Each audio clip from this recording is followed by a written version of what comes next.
Good afternoon and welcome to WOLF777 News Emirates D50 tournament, and it's game number 14, the match between Fujairah and Emirates Blues. What a great game of cricket is lined up today. It's going to be a promising action, a lot of entertainment, and we can't wait for this match to start because these two teams are looking very, very strong. Now, let's head into the action straight away, but before that, we need to know what the pitch has in store for us. So let's go and check the pitch report with Abdul Rahman Tariq. Good afternoon and welcome to match 14 between Fujairah and Emirates Blues for the Emirates D50, brought to you by WOLF777 News. We're here having a look at the pitch and the ground. We're in Oval 2, and there has been an interesting game a couple of days back here where the team chasing had a spectacular collapse. The wicket looking absolutely flat again. There's a lot of dry grass on it. So again, the confusion for the captains is, do we win the toss and bat first, or do we win the toss and chase if there is any dew? There is a lot of wind blowing today, so there might not be a lot of dew. It's going to be very confusing for the batsmen. Emirates Blues has to win this game, otherwise they will open the door for Dubai. And they have been doing well chasing. So I think if Fujairah wins the toss, they're going to bat first, and if Emirates Blues wins the toss, they're going to field first. It's going to be very interesting to see what happens at the toss. Back to you guys at the comm box. Right, so that was Abdul Rahman Tariq with the pitch report a few minutes earlier. This is the points table, and to discuss the points table, I have AB right now in the comm box with me. AB, welcome to the comm box, and great pitch analysis. Really a little confusing, but let's talk about the points table that is in store for us. And Sharjah at the top, Fujairah and Emirates Blues right in the middle. Yeah, that's what I mentioned at the pitch report, Shoaib, that Emirates has to win this game. If they lose, they give that slight chance to Dubai, who are playing tomorrow against Ajman. So all to play for both teams. Fujairah will want to win this game and see if they can top the table or at least get second to avoid a strong Sharjah lineup. So it's going to be very interesting to see what happens with the game today. Yes, and if Emirates Blues loses today, Dubai still have a game to fight, and if they win that, they could still get a chance to be in the top four. Abu Dhabi, meanwhile, are out of the tournament. They played a very good game against Sharjah, almost winning their first points, but not to be, and that is how Abu Dhabi will bow out of the tournament. But right now, it's a good mix of between the top four teams, and the middle team players are going to battle it out today. Fujairah and Emirates are going to be playing against each other. Now, it's time to head for the toss, where we have Ahmed Khwaja with the two captains. Good afternoon, everyone, and welcome to the 2021 Emirates D50 tournament, brought to you by WOLF777 News. It's a warm afternoon, and we're all set for the toss between the game of Emirates Blues and Ajman, game number 14 of the tournament. To my right is Ali Shan Sharfu, captain of Emirates Blues, Mr. Iftikhar, the match referee, and Mr. Ahmed Raza, the captain of Fujairah. All set for the toss? Tails. Tails is the call by Ahmed Raza. It has come as heads. Right then, Ali Shan Sharfu, you won the toss. What have you decided? We'll have a bat first. Of course, you're not 100% confirmed yet in the semi-final stage. So what are you looking at a target to set for Fujairah this afternoon? I think we would be happy with anything from 250 to 275, and hopefully we can get a good target on the board and then defend it on later. Any changes in your 11? Yeah, we have one change. Dhruv goes out and Punya comes in. All right, best of luck for today. Thank you. Ahmed Raza, captain of Fujairah, have to chase under lights. How do you feel? Well, I wanted to bat first, but again, toss is something which is not in your hands. So you got to do. We got to ball first, so we have to ball them out to a decent score, which we should be able to chase it later on. Well, you mentioned a decent score. What do you think is good to chase under lights? I think we've seen anything around 240, 250 has been easy to chase under lights, and now that we are bowling first, so I hope dew kicks in later on. And any team changes to your 11? Yeah, it's our last round game, so we are giving opportunities. So Mujahid is resting today, Hafizur Rahman is resting, Asfandiar is playing, Zishan is playing, Aryan Lakra has come back into the squad, and so has Vishnu, and well remembered. Well, you've done well to remember your playing 11. All the best for today. Thank you. Right then, news from the center is that Emirates Blues have won the toss and elected to bat first. Back to the comm box. Thank you. And as he said, Emirates Blues have won the toss and decided to bat first. Something really contrasting to what Abdul Rahman Tariq had to discuss at the pitch. Abdul, your thoughts? I got it 50% right because I did mention that if Fujairah would have won the toss, they wanted to bat first. So that part was correct. But again, Emirates Blues, very surprising to see that they want to bat first. They have a very strong batting lineup. I would have expected them to chase. As we have a look at the team coming up, Fujairah has made a lot of changes to their lineup today. Yes. So the two players, the two batsmen out for Emirates Blues, while you could see earlier the men in green, Fujairah, have come out to bowl first. Emirates Blues winning the toss. It's Fahad Nawaz again who's been asked to open the innings. We saw him bat lower down the order, but now he's been promoted again since he's back in form. But this is man, Aryansh was looking really good in the previous game. This is the team for Emirates Blues. And AB, would you like to discuss? Yeah, well, there's just one change. Dhruv's out. Punya Mehra's come in. So they've solidified that batting. Brought in an experienced batsman. Alishan Sharfu, Vinayak Vijayan, the fast bowler. Ansh Tandon, Aryansh, as you mentioned, look really good. Atikur Rahman has opened the innings for a couple of games, but failed to make an impact. So they've gone back to Fahad Nawaz to open. Mohammad Farazuddin had a good 50 in the last game. Nilansh, Rahul Bhatia, the bowlers then. And then Sanchit Sharma. Can't call him just a bowler anymore. He has an amazing cameo to his name. So he's very much the all-rounder in the team. Yes, absolutely. And Shah Hussain, the coach of Team Emirates Blues.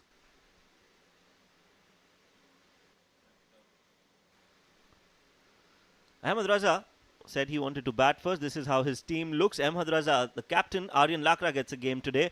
Zishan Abid also being brought in. Lukman Hazrat, Wasim Mohammad, Hamdan Tahir, the keeper. Basil Hamid, Shahnawaz Khan, Asfandiar, Vishnu Sukumaran, Farooq Muhammad gets a game, and Abdullah Hanif is their coach.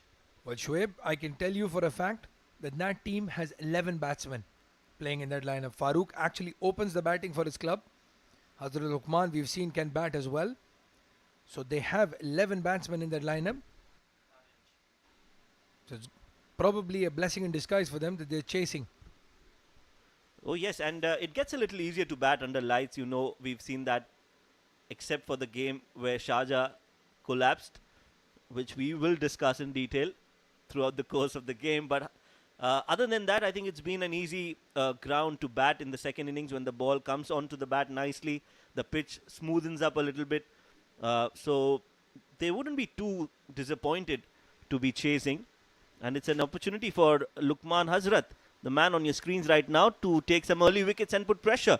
3 matches so far, 62 runs, and he's taken 3 wickets with an economy of 4.43. So this man has been a vital cog in the Fujairah setup and needs to perform today as well. Well, he does strike in his first over. In the past few games, he's done that. Last 2 games, the first wicket he's taken is in his first over.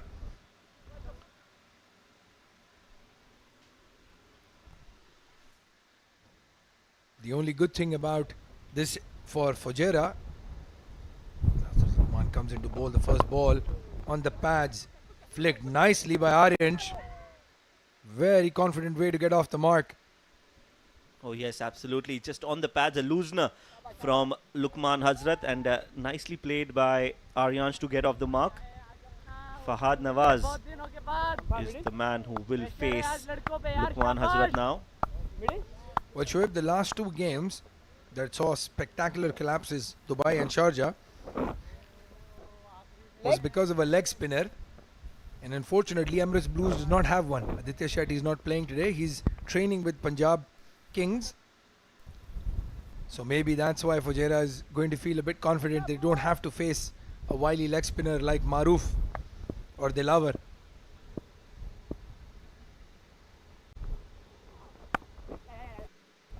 A nice shot, good fielding there.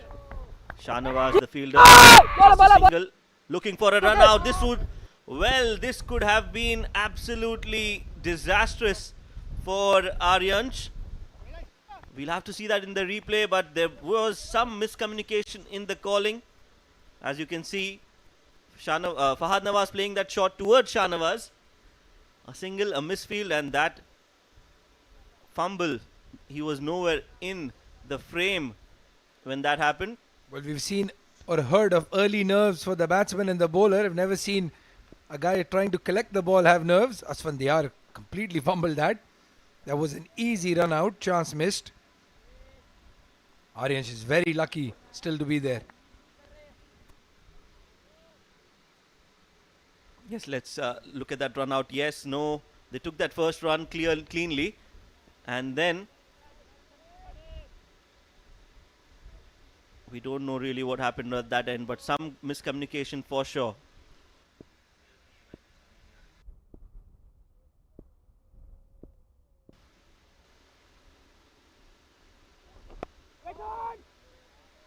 Well, it seems like that was a dot ball. Sorry to cut you off. Because they've not taken a run. So basically they met halfway and then went back.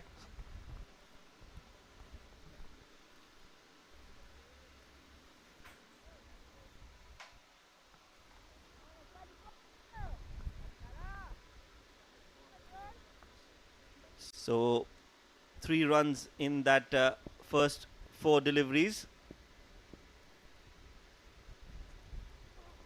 Lukman looks like he's a little unfit because he's not running and not bowling at his 100%. I don't know if he's just warming up right now, but doesn't look to be bowling at his 100% capacity. Yeah, he's missed a couple of games. So he played one, rested 2, played 1 again. And I think because they don't have the services of Hazrat Bilal and Sabir Rao, again both of them are actually training with IPL teams, maybe 1 game too many for him. He does look a bit unfit, struggling to get that run up across. And as you can see, he's already gasping for breath. I know it is hot, definitely.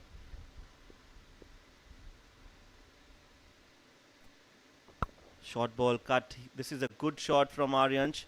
We saw him playing that shot a few times in the previous innings as well. This time, finding the fielder. Over number 1 comes to an end, and Emirates Blues are 4 without loss.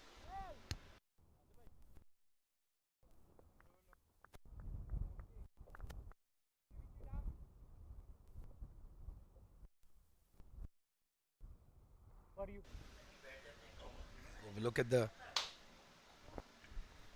teams playing today, Emirates Blues, Alishan Sharaf, the captain, Ansh Tandon, Aryan Sharma, the opener, Atikur Rahman, the wicket keeper, Fahad Nawaz, second opener, Nilansh, Mohammad Farazuddin, Punya Mehra coming in for Dhruv, and then the bowlers, Rahul Bhatia, Sanchit Sharma, and Vinayak Vijayan.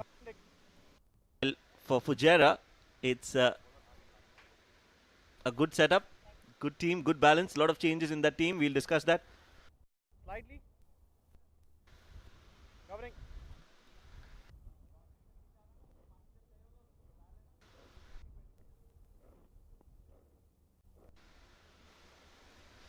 So the bowler opening the innings from the other end is the left arm spinner Aryan Lakra. He was in the com box, 3 innings, 21 runs without a wicket, economy of 5.25. And I asked him, where do you like to bowl the most? Is it during the opening overs or in the middle overs or at the death? And he said he likes to open the innings with the white ball. So that is something interesting. Normally spinners don't like to use the new ball, but he likes that challenge. Down the leg side, I think he's got a little bit of bat on it. They run across and get 2. Well, Aryan Lakra will have a point to prove here. The people he's playing against are all his compatriots from the under 19, under 20 team. So it's going to be a lot of internal competition. I know there is a bit of banter between Fahad and Aryan. Both are openers and left-handed bowlers as well. Yes, both have similar skill set. An interesting contest between these young athletes. Aryan Lakra, a fighter, Fahad Nawaz, a class player. Will be interesting to see who gets the bragging rights. Nicely bowled. Good flight. Pitching it in the right areas. Fahad Nawaz also looking very compact. So he's definitely carried that momentum from the previous game. For his sake, we hope he continues to do that, plays well and gets a big score here.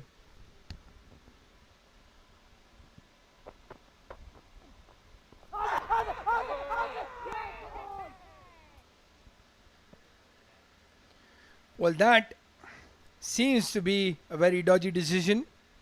I think that was going down leg side. Aryan Lakra does not turn the ball. Let's have a look at the replay.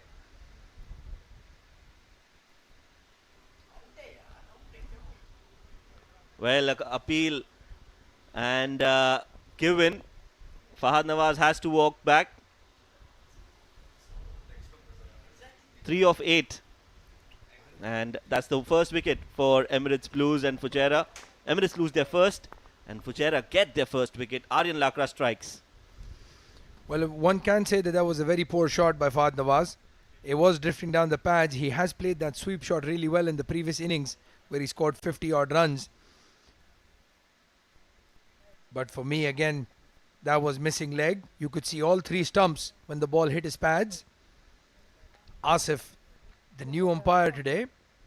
Let's have a look again at that replay. Again, he's not moved across too much. It's hit his front pad. I'm sorry to say that is going down leg side. I've got 3 people in the comm box. 2 agree with me.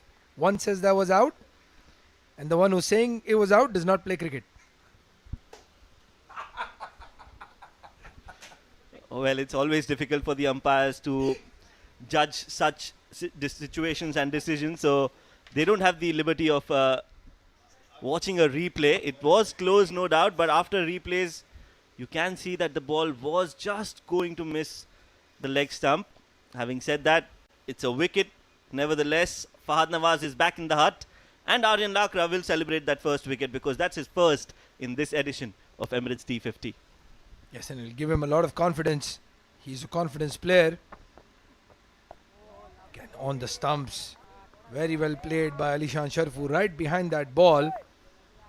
That did straighten just a little bit after pitching. So Aryan Lakra in a good rhythm right now.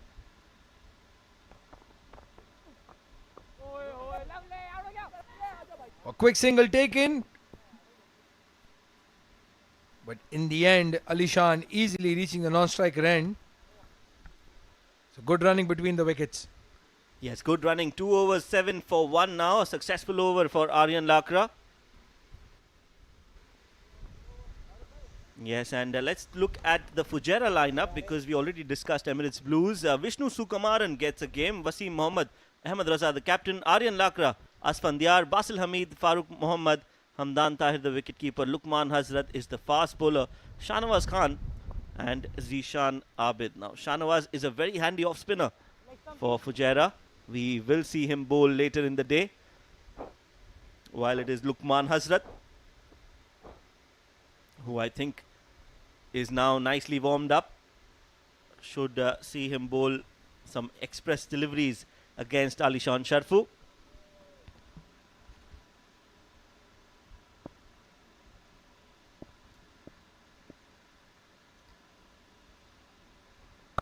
Outside off stump.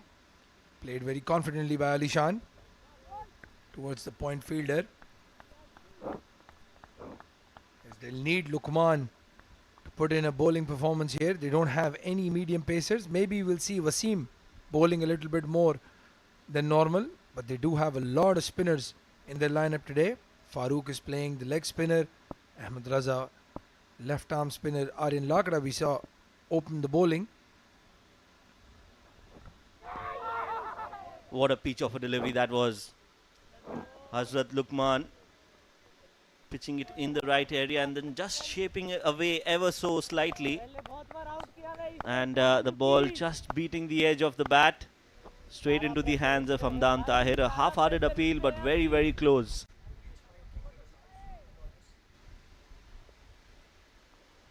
Alishan Sharfu has been among the top run getters in this tournament. Needs him to just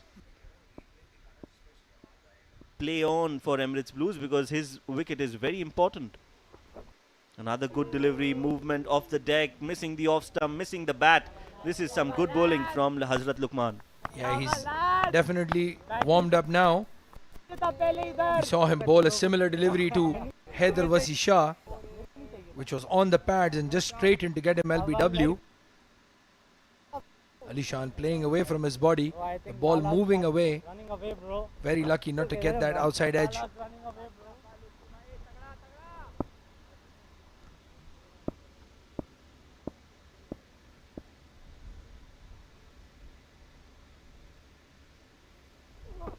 Another good delivery this time, a little closer to the middle stump, flicked nicely, won't go all the way. Couple of runs, nicely done by Ali Shan, just placing it in the gap. Well, as I was mentioning, Haider missed that delivery. He's been out of touch a little bit. You can see the difference when you're in form and out of form. Ali Shan has middled that, and they've taken it easy too.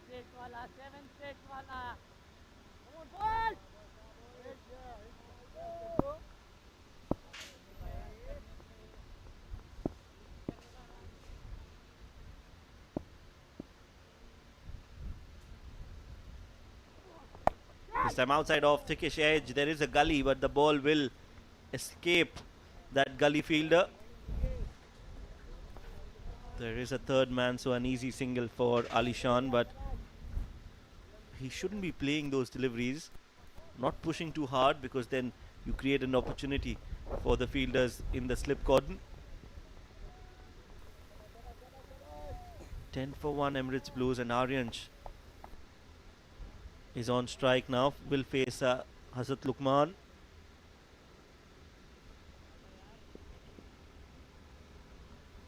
Last ball of the third over. Again played away from his body. Punch towards the covers. Ali Shan says no. So dot ball to finish the third over. Luqman settling into a rhythm now.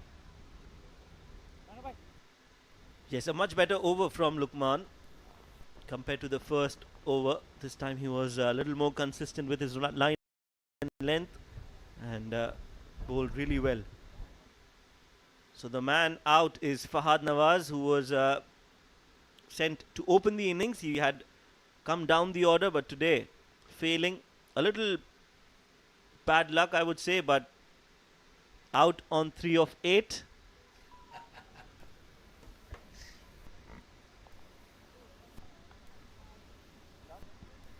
Three out of 4 people agree that was not out. But that's part of the game. Some days these decisions go in your favor, some day against.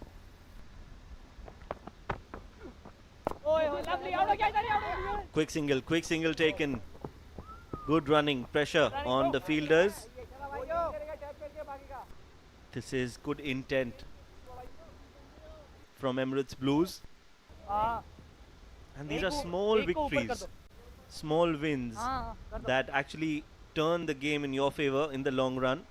These singles, they give you the confidence, they put pressure on the bowler, and then that's how you get a loose delivery out of the bowler.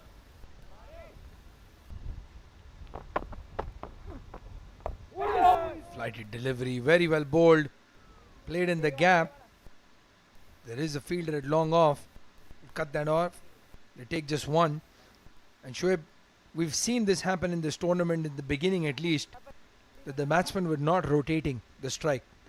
There was a blockathon going on, and then all of a sudden they had to play a release shot. So that single taken in the first delivery is a very good example of how you can keep rotating the strike.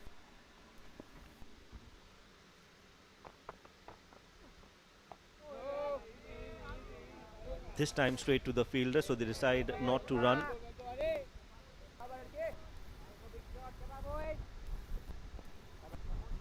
Zishan Abid getting a game today. A lot of changes in the Fujairah setup. Oh, that's a good ball taken. Is it out? Yes, it is. Edged. And Ahmad Raza gets a catch. It is Alishan Sharfu, the skipper, who has to walk back, and this is trouble for Emirates Blues. Well, there is no doubt about that. Let's have a look at the replay. Ball pitching in the stumps, turning away, takes the glove. Brilliant delivery. And Ahmed Raza makes it look very easy. So big wicket for Fujairah. And Emirates Blues lose their skipper, the highest run scorer for them in this tournament, Alishan Sharfu, out for 5, having faced 10 deliveries.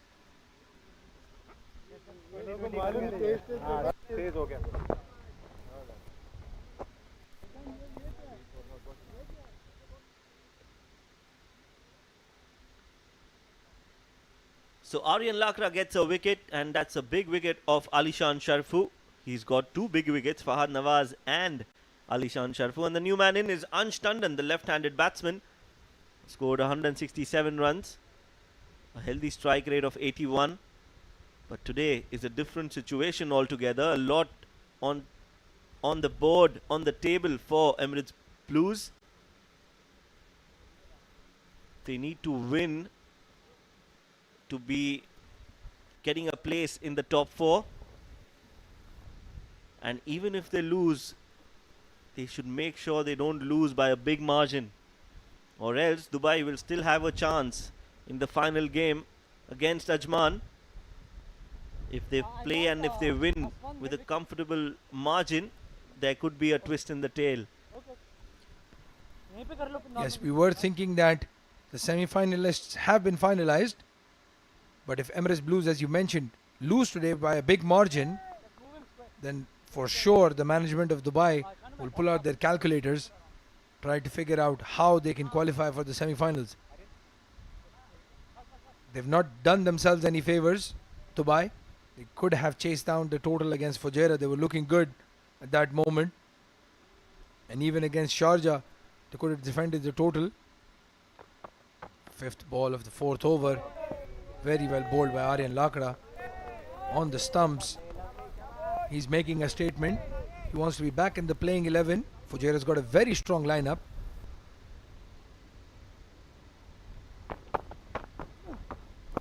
Flighted delivery again. This is good bowling, not allowing the batsman to settle in, not giving them too much pace as well. So another successful over from Aryan Lakra. He's got 2 and he's given away 3 runs. Over number 4 comes to an end and the score is 12 for 2.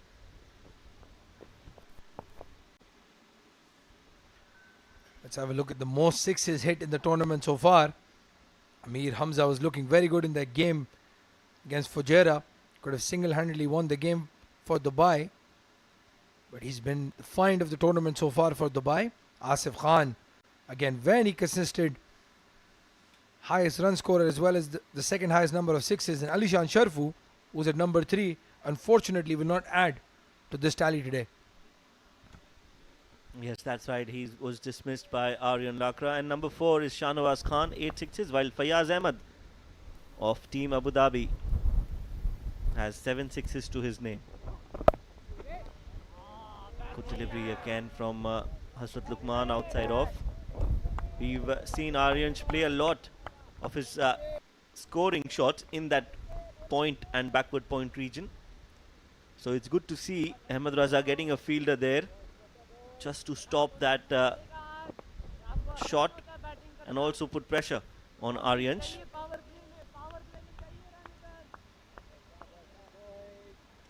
Well, sure. What do you make of this sudden change of the batting order from Emirates Blues? I mean, Fahad Nawaz, having batted at 5, scored a very crucial 50 for them.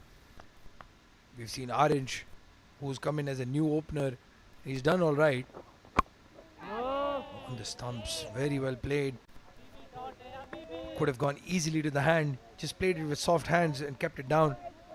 So why this sudden change in the batting order, especially if you want to finalize your team before the semi-finals or the knockouts? A very good question, AB. And if you look at the teams that are performing well on a consistent basis, you will notice that those teams do not change their batting lineup too much. You see Fujairah, you see Ajman, you see Sharjah, unless that game where they took it ever so lightly, that collapsed. Besides that, they've always had a settled batting lineup. So that is key, because then you have your batsmen who know their role, who know their responsibilities, They are aware of the conditions. They know how to play the new ball or the old ball in the middle overs. So that is one aspect that Emirates Blues needs to work on. Even Dubai, for that matter, is struggling because there is so much of up and down in the batting order. Outside off, beautifully done. Aryansh, that was an absolutely master of a shot. He loves that shot and he's played that to brilliant perfection. Absolutely. Just have a look at that. Again, aggressive shot. Wide outside off stump. There are a lot of fielders there. But he still played that really well in the gap. Very confident looking, this kid. He's 16 if I'm not mistaken. So good to see this aggression. And again, Sharjah's collapse can be accounted to the fact that they completely changed their batting order. Had they retained their original batting order, probably would have taken it much easier. Again, wide outside off, this time to the fielder.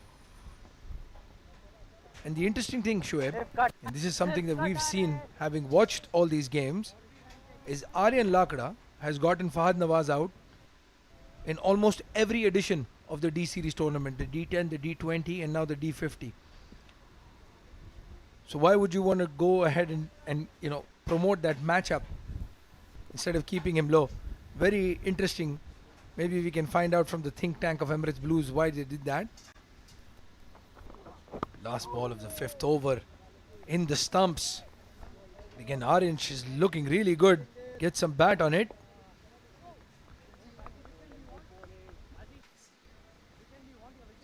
Yes, another single to end the over. 5 overs gone, 16 for 2.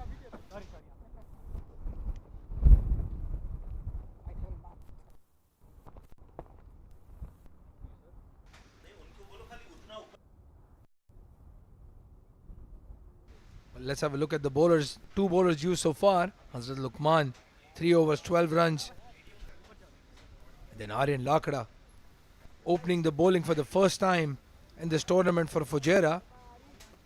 Takes 2 wickets in the 2 overs he's bowled so far.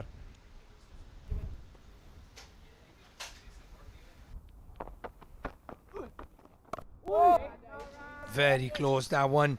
Coming in with the arm. Aryansh goes on the back foot, cutting the ball and getting the inside half of his bat. Lakda is bowling really well. He's got a very good rhythm going.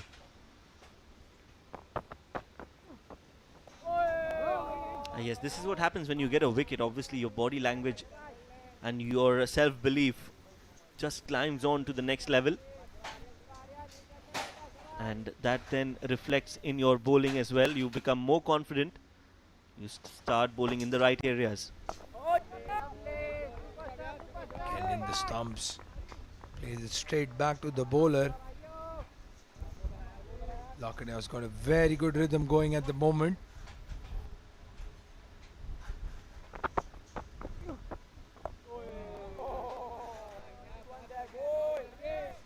Fujairah looks very excited as the fielding team right now. Lots of noise around the bat.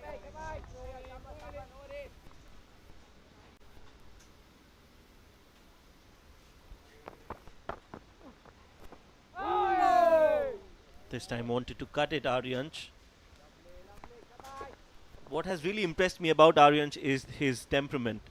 He is very focused. He knows his strong areas. If it's out, he will go for it.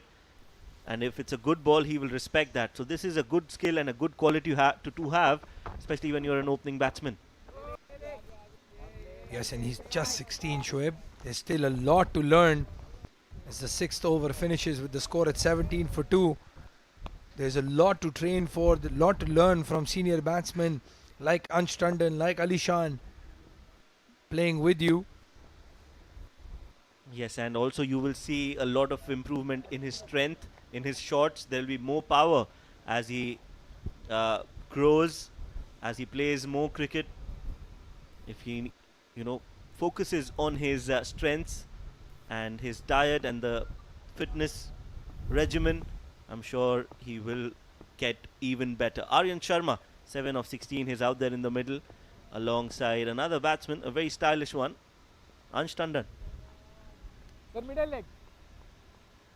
Yeah, Ansh has had a very good tournament so far. I think he's the 4th highest run scorer overall.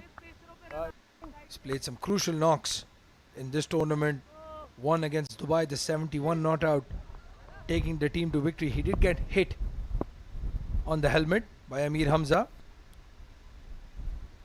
That did not deter him at all. Luqman again outside off. Not given as a wide. Just over the line. And again Ansh. He's had a very indifferent D20, D10. He played for Emirates. Didn't do that well. Strike rate was not up to the mark. But we've all heard that he's very much suited to the 50 over game, and he's shown that. But his fielding has been fantastic. Some really good catches taken. Again, angling across. Again, the umpire feels it's within the line.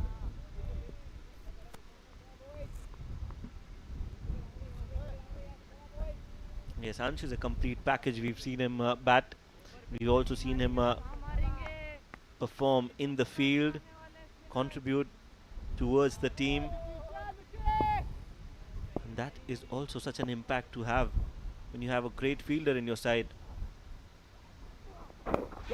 This time off the hips. Played it fine. Will go and touch the fence. That's 4 more. We'll have to wait whether there was some bat onto it or not.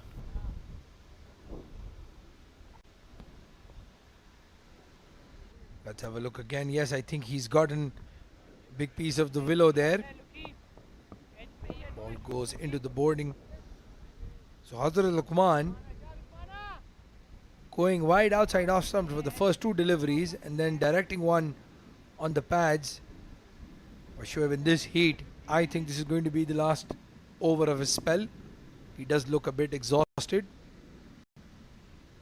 Yes, he is looking tired right from the first over. This time much better from Luqman. And equally well played by Ansh. So that 4 came off the bat. And he's off the mark with the boundary, Ansh Tandon.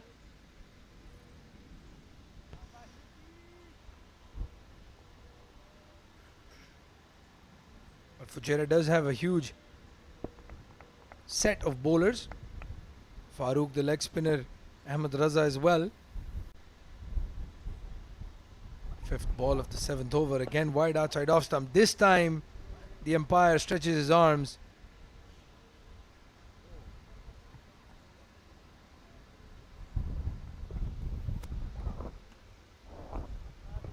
Goes over the line.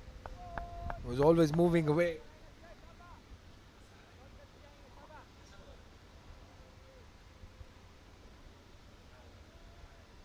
Right, so another wide signaled by the umpire. 22 for 2 now, Emirates Blues, 6.4 overs. Luqman looks tired in the heat. Much better, fuller length, straight to the fielder on the dot ball.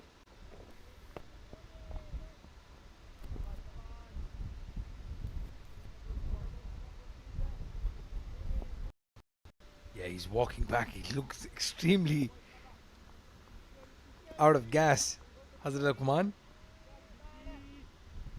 One of the things that they have to look at if they want to make an impact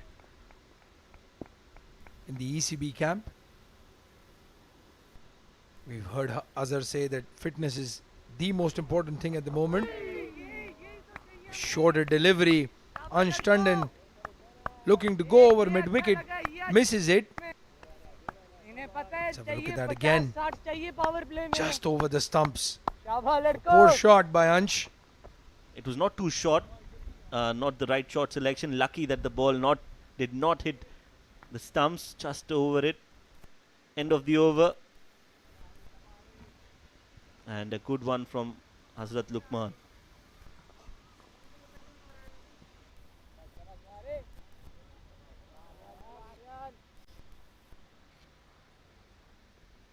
And it's Aryan Lakra who will continue. He's got 2 wickets already in his 3 overs. Starts off with a quicker delivery. Nicely played by Aryansh, who's on strike now.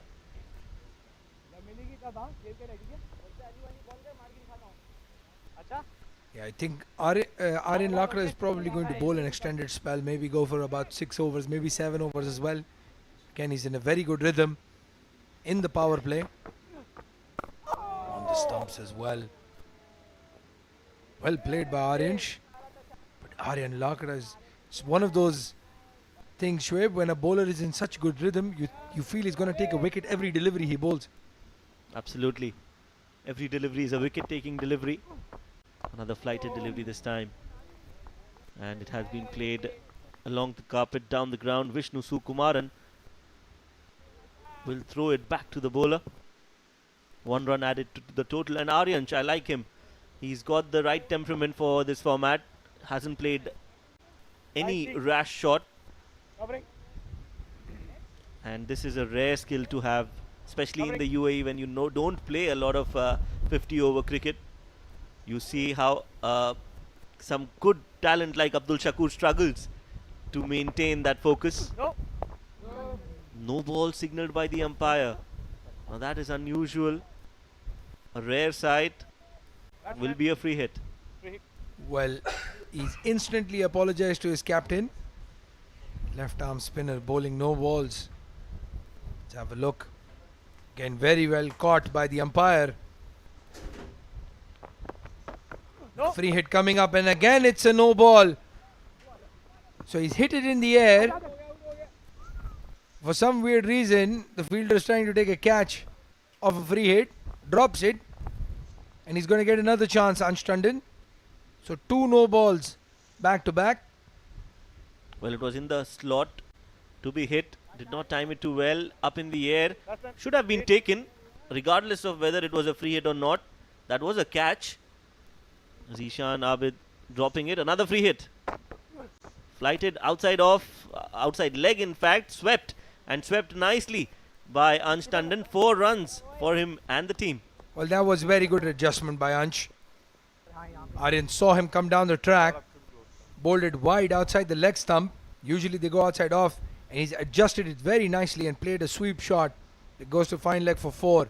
So Aryan Lakra losing it a little bit in this over. Bowling 2 no balls, giving away 2 free hits. And sure, maybe they wanted to save their hands. We saw Usman trying to take a catch and cut his hand. He's not playing today because of that. So maybe they're like, it's a free hit. Might as well save my hands. But he put his hand under the ball and then decided to save his hands. That's a little unusual. No, that was just a drop, plain and simple. You dropped a catch, you dropped a dolly. Well, he's a wicket keeper by trade. So maybe that's why he's missing those gloves. But you're right. Not acceptable at this level. Last ball of the 8th over. Very expensive over so far. Again, he goes down the track. This time Aryan has missed it.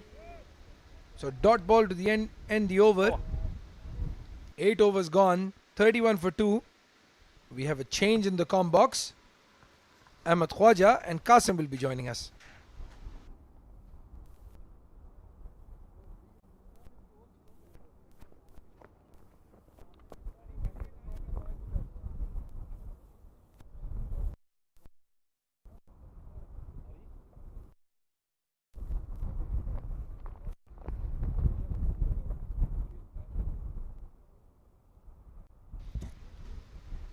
Thank you very much, Abdur Rahman and Shoaib. Most wickets in the tournament. Ayan Khan, the young dynamo of Sharjah, 11 wickets. Sanchit Sharma also involved today. 10 wickets to his name. Sabir Rao of Fujairah at 8 wickets. Dilawar Khan Orakzai, what a spell he bowled the other day, and he's shot into the top 5. And Rizwan Sipi as well, the leg break bowler and classy all-rounder for Sharjah in the top 5 as well. Hazrat Luqman to continue. It's been a solid start for Team Fujairah as Emirates Blues look to rebuild. And of course, joining me in the comm box is Mr. Qasim Ali, who is the head of cricket development for the ICC Cricket Academy. Welcome, Qasim. Thank you. Back by popular demand, I believe. Absolutely. And of course, you have a couple of lads in this game itself that are involved. You were telling me off air. Yeah, young Nilanch is in the starting lineup and Vinayak. I'm looking forward to seeing both of them play a pivotal role for the ECB Blues. But on this pitch, actually, we've got a couple of other lads who are involved. So Hamdan, who's on screen now, recently just been appointed a scholarship player. And we've also got Dhruv and Surya, who are also in the squads. So yeah, looking forward to this. Should be a good, interesting game. Absolutely, a lot of budding young talent on show. 32 for 2 right now are Emirates Blues. Aryan Lakra, very decisive and incisive in the opening overs in his opening spell, getting some wickets. So good to see the under 19 skipper making a mark. Aryansh 8 of 20. Ansh Tandon alongside him. Nicely punched off the front foot towards extra cover. Bit of confusion, but they'll just about scamper through. So tell me more about this scholarship program, Qasim. Well, we've just been going into our 5th year now. So we started when I first got here. It's a scholarship program which unearths some of UAE's potential. And it develops the skills to get them closer towards national cricket, ECB cricket. Often we will find that the demand between academy cricket and national representation, there seems to be a big gap between that, whether it's skill, mentality, physicality, and most important, application of scenario-based activity. So to develop them skills, what you're seeing on the screen now is that the lads are getting better, a lot stronger, a lot fitter. Fielding and fitness seem to be the two big components that the impact is having, and obviously from a mentality point of view as well, is to try and get them ready for international cricket. What it looks like, how they can get better, what attributes and behaviours they need to have. So it's been an interesting one. And Aryan Lakra obviously came on first year. Aditya Shetty, who's with Punjab now, he's still with me. Vinayak, Nilanch, who I've just mentioned, Ali Nasir, Abe Katoch has been our recent prodigy who's progressed through the program really well. He's come on nicely.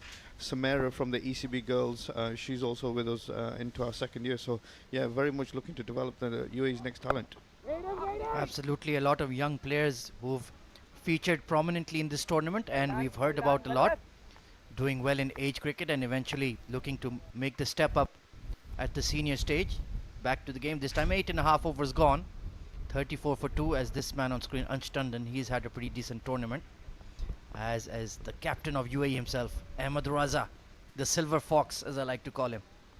Young versus old out here, and Ahmed's done really well to captain a Fujairah side who are obviously well renowned within the domestic circuit, but I've been very impressed with the ECB Blues so far.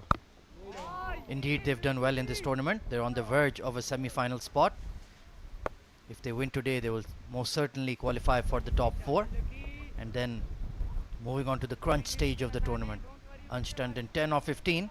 Hazrat Luqman has bowled quick, but not quite got the reward he's deserved. So this pitch perhaps favouring the spinners. Yeah, early doors, I think two very, very good deliveries by Aryan Lakra. Obviously, the one very debatable about whether it was going down leg side or hitting middle stump, especially in the comms box. And the second one, I think it kind of jagged a little bit. It kind of bounced a little bit more, got the top edge of his bat, and it was actually a very comfortable catch for Emma Rather, who is quite a tall bloke. So if it was a sharp chance, he would have actually gone to his right, bottom right. So I think there was an extra bit of bounce there, and that's the credit to Aryan Lakra for getting that out the pitch. Working furiously on the ball is Ahmed Raza, trying to get a nice shine on one side. Very much in rebuild mode right now, the Blues.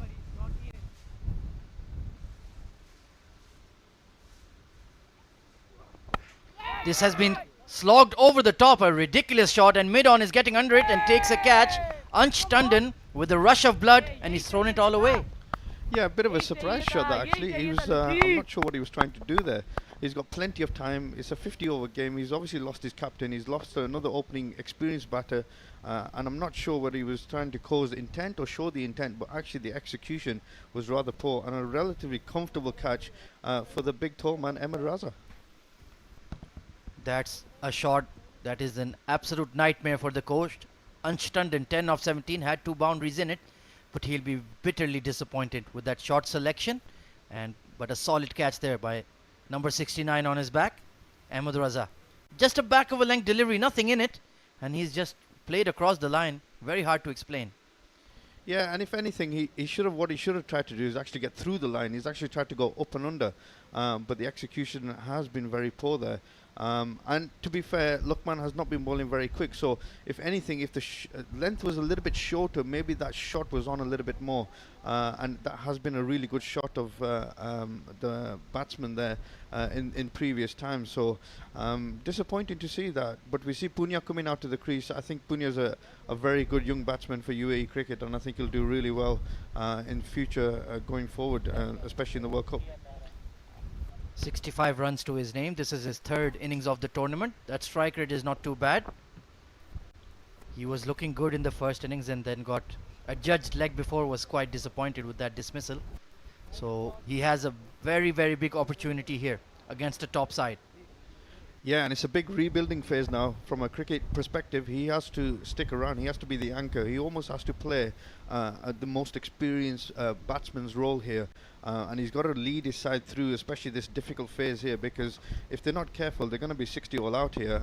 And it's going to be a quite an easy chase. But Punya has to play long, and obviously Aranash on the other end he's looking to sort of develop his skills, but he has to start contributing towards the score. Absolutely, and if Qasim Ali is giving you some advice, you better listen to it. Aryan Lakra to continue, 2 of 12. Ooh, quick delivery and quick arm ball this time, but Aryansh is safely behind it. He was quite impressive in his previous innings. He's good at that pull shot over mid-wicket, a tall lad, very young. But Aryan has bowled fabulously today. Yeah, he's bowled wicket to wicket. He's not given much width away, and he's bowled at a really good pace. He's not afraid to throw it up, and I think in this particular situation, he's definitely in the driving seat, and a lovely sharp haircut as well. He's definitely got a bit of a zero fade going on there. Of course, this is the Emirates D50 being broadcast live on Dubai Sports, so you want to look your finest, just like yourself. Why, thank you. I'll pay you later. Final over of the batting power play. Oh, tried to cut that away, but once again that arm ball just coming in, and Aryansh was quite lucky there. Yeah, very much, and that's been one of his strengths. Aryansh, anything width, anything wide, he's looking to throw his hands and go behind square, and that's obviously a strength of his. But that arm ball coming back in actually cramped him for space there. He's bowled a lovely length today, right in that area of uncertainty whether to get front or go back. He's really hit that spot quite nicely. And added to that, he's actually bowled really well and judged his pace really well. He's mixed it up really well. The flight to delivery is a little bit slower in the air. Though this one, obviously, you can see he drags that down a little bit more, but actually the pace is there. So the trajectory of the deliveries are very, very different every ball, and that's a smart cricketer playing there. So 10 overs have gone by for Emirates Blues, 34 for 3. Aryansh still out there, 9 of 27. Fahad Nawaz was trapped leg before, a bit of a line decision to say the least. 3 of 8. Alishan Sharfu, he'll be disappointed. 5 of 10. He's been the mainstay of the Emirates Blues batting lineup, and Ansh Tandon with an absolutely ridiculous shot, to be quite frank, gone for 10 of 17. So they still have Atikur Rahman and Mohammad Farazuddin out there who can, and Sanchit of course in very good form. So they have a bit of depth in their batting, but they really need somebody to carry through. Yeah, and the interesting thing about the Emirates Cricket ECB side there is actually all the guys can play. They're actually decent batters, and they have contributed in the past. So whereas before you probably go past, number 5, number 6, and there's a long, very quick line, I think these boys can play. So they're not short of runs just yet. Shahnawaz Khan then coming into the attack, only has the sole wicket to his name, hasn't bowled regularly, but he is definitely an option out there, and good to see Ahmed Raza shuffling his pack, so to speak. He's been fantastic with the bat, batting at that number 5, a very key spot for Team Fujairah, and now he's into the attack to bowl some off spin with a slip in place. Interesting to see how Punya plays this, especially a ball that's, and whether we can get, he's going to get some turn here. And there's a little bit of turn. Oh, that's a drop straight away from Hamdan behind the stumps, and it'll be interesting to see whether he's actually nicked this. The reaction of the bowler tells you he has nicked it, but actually was it going on to hit the pad? I'm not sure. There seems to be a little bit of bat there, and he's fumbled behind the sticks. I've just given him the biggest credit, joining me at the start, and he's just dropped one down leg side. The commentator's curse is very, very real. My goodness. Animated celebration, but I have a feeling a bit of kidology there. It was just off the pad. Let's take a look once again. Down the leg side. Big turn. Oh, it could have only been bad then, Qasim.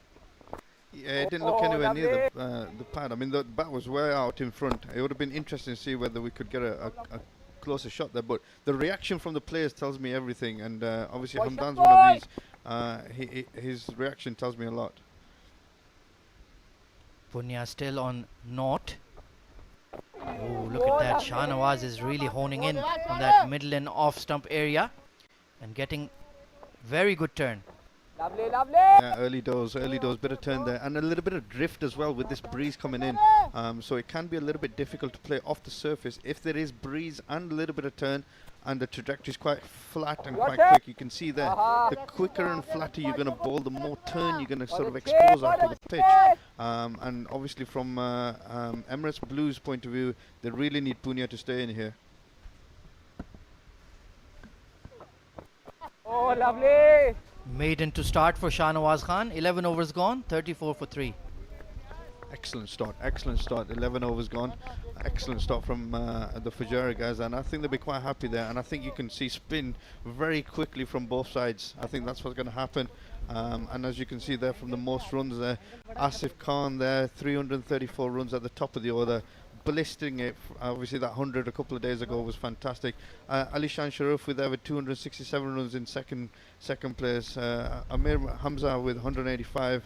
Ansh Tendon with 167, and joint equally is Fayaz Ahmed from Abu Dhabi, who is a lone soldier for Abu Dhabi there, so he's done really well. Absolutely very consistent. Down the ground this time, he's launched it over cow corner for a huge 6. Aryansh greets Aryan Lakra. Winning style. Yeah, and I don't think Mr. Lakra is going to be posting that on Instagram later on tonight. That was a fantastic shot from the young man.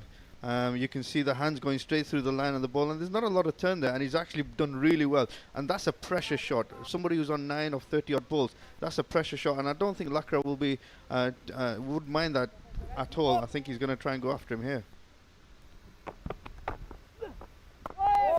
Yes, he was picking it that he was consistently feeding him arm balls, so took a chance. And next ball immediately, it's the orthodox turning delivery, turning away from the bat. So Aryan needs to change up his game plan here. Can't just fire in those arm balls all the time.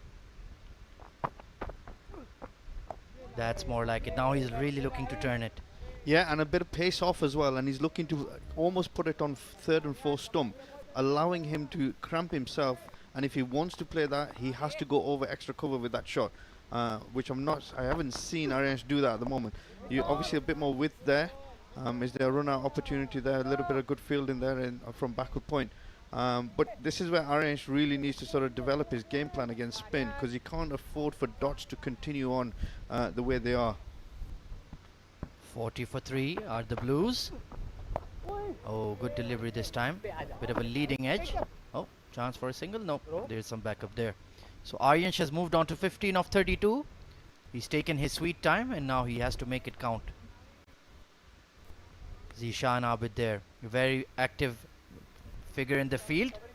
Been in and out of the side a bit, but always gives his 100% when he's out there in the outfield. Try to cut that away, but straight to point. 12 overs gone. The Blues are 40 for 3.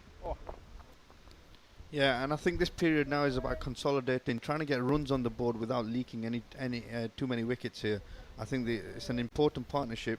Even if they go up 4-5 and over, even less than that, they still have to sort of consolidate and try and get some runs on the board by the time they get to the 20th over. The challenge here is now to play spin really well from both sides, and they have to have a really good game plan. Absolutely, they have Shahnawaz and of course the captain himself, Ahmed Raza, who can bowl a lot of canny left arm orthodox, so plenty of spin options out there for Team Fujairah. The men in green, Mohammad Hussein in slip, that man on the left of our screen, he'll be looking to get going tonight under the lights.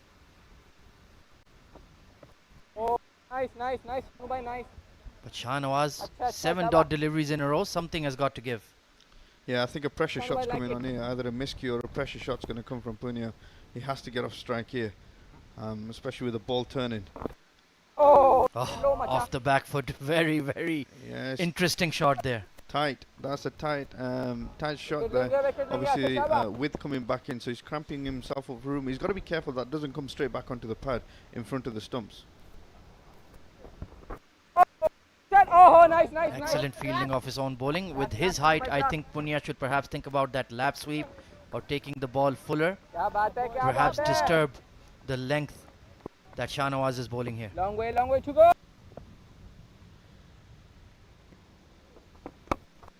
Is there a single there? Is there a single there? No, still 10 balls, still on no score.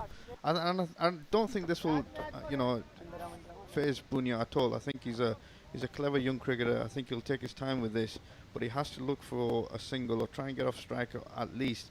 And they've got to try and put a little bit of pressure. And there's that release shot there, outside, way outside off stump. Lots of width put on place, and it's a 4 for Punya Mera for the first time in his innings today. Off 11 balls, he's off the strike with 4 runs. Way too wide and too full, and Punya just extending his arms, stepping into that shot. Didn't quite time it perfectly, but that has crossed the cover boundary for a 4. Yeah, and if anything, it was a freebie from Shahnawaz. A little bit of a poor delivery, to be honest. He's put so much pressure on him, and that's a freebie. This time hard drive towards that gap once again. It's running away to the cover sweeper. They're pushing hard, but it will just about pull up. The outfield is a bit heavy on that square, but they'll pick up 2 to end the 13th over, 46 for 3. Yeah, and 2 very poor deliveries to finish, if I'm going to be honest. He's obviously put a lot of pressure. Punya, the ball coming back into his pads, and Punya playing a lot straighter. Anything with a bit of width, Punya will put his hands through it, and that's what's happened here. Taking a look at the bowling analysis here for Fujairah then. Hazrat Luqman 1 for 20 in his 5 overs. Aryan Lakra with a very, very good spell up front. 2 for 18 in his 6 overs. And Shahnawaz Khan, the off, has just come in. 2 overs done for 6. So they've kept that scoring in a vice grip here, Team Fujairah. They're experienced, they're one of the favorites for the tournament, and they're proving exactly why. They have depth, they have variety, and they have wicket takers. Yeah, and I would have loved to have seen young Maroof come and bowl on this pitch. Obviously picked up 5 the other day, but it would have been interesting to see if he could back it up today. So, yeah, miss out for young Maroof. Nicely punched down the ground by Aryan, so he's done his job, picking up a quick single, rotating the strike. Let's see what Punya Mehra's approach will be towards Aryan Lakra. These lads have played loads of age cricket together, so there's a bit of a friendly rivalry, I would feel. And a bit of ego flying around between the 2 players as well. So Lakra and Punya, both 2 big players in UAE cricket domestic circuit, especially in the under-19s, under-20 category. I know Aryan's just moved out to the under-19s. But it'll definitely be a chance to take somebody's bragging rights here on social media tonight. Absolutely. Have to do it for the clout, as they say. Lovely lofted shot.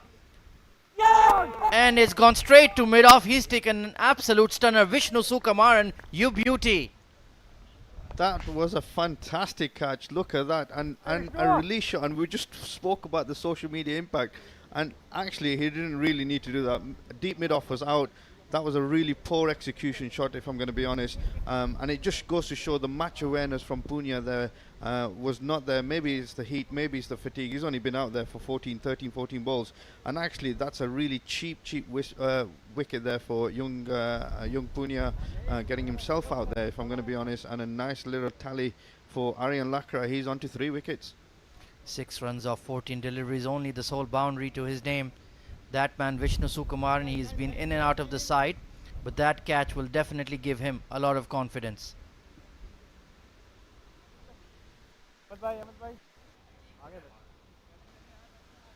Young Atiq coming out to bat. He's got a lot of pressure on his shoulders here. He's got to really look to take responsibility here now.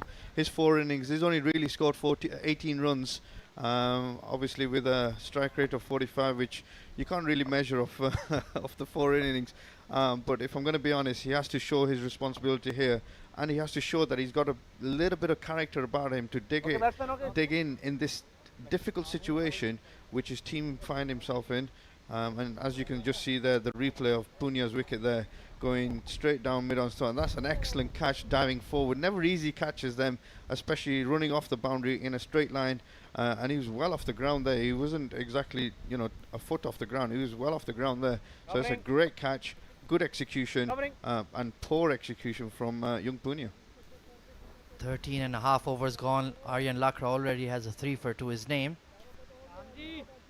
Emirates Blues in serious trouble, but they need this man on screen, Atikur Rahman. He's a very, very outstanding young wicketkeeper, has taken some absolute blinders in this tournament already, but he needs to play a blinder with the bat today, and a lot of pressure on him to deliver. Oh, another no ball. Can you believe it? Aryan Lakra, you are bowling left arm orthodox, and you've stepped over the line at least 3 times today. That is not acceptable. And it's a big noble as well, a very big noble, and that should be a criminal for any bowler, let alone a left-arm spin bowler who's coming off 4 or 5 paces. So very, very difficult phase now for Lakra. He has to pull this back, and he has to get his execution right for this this noble. Bit of a splice, and it's gone absolutely nowhere. Aryan took a pretty good catch with one hand, but of course that free hit, and he's telling him, I have 4 wickets. Being the comedian that Aryan Lakra is, yes. And it's good to see that from his character as well. Obviously overstepped there, but got a bit of humour in him as well. Down the ground this time, Atikur Rahman gone for 6. Stepped into that one and showing no fear. There was a long off in place. My goodness. The shot selection today from Emirates Blues has been questionable, to say the very least. Let's take a look. I think it might have just bounced in perhaps. Got ahead of myself. Oh, right on the rope there, Qasim. What do you think? Yeah, definitely a 6 right on the rope. But an interesting shot. Bear in mind, Punya has just done that 3 balls before. It was an interesting shot to take on. Single just taken there from Atiq. Interesting.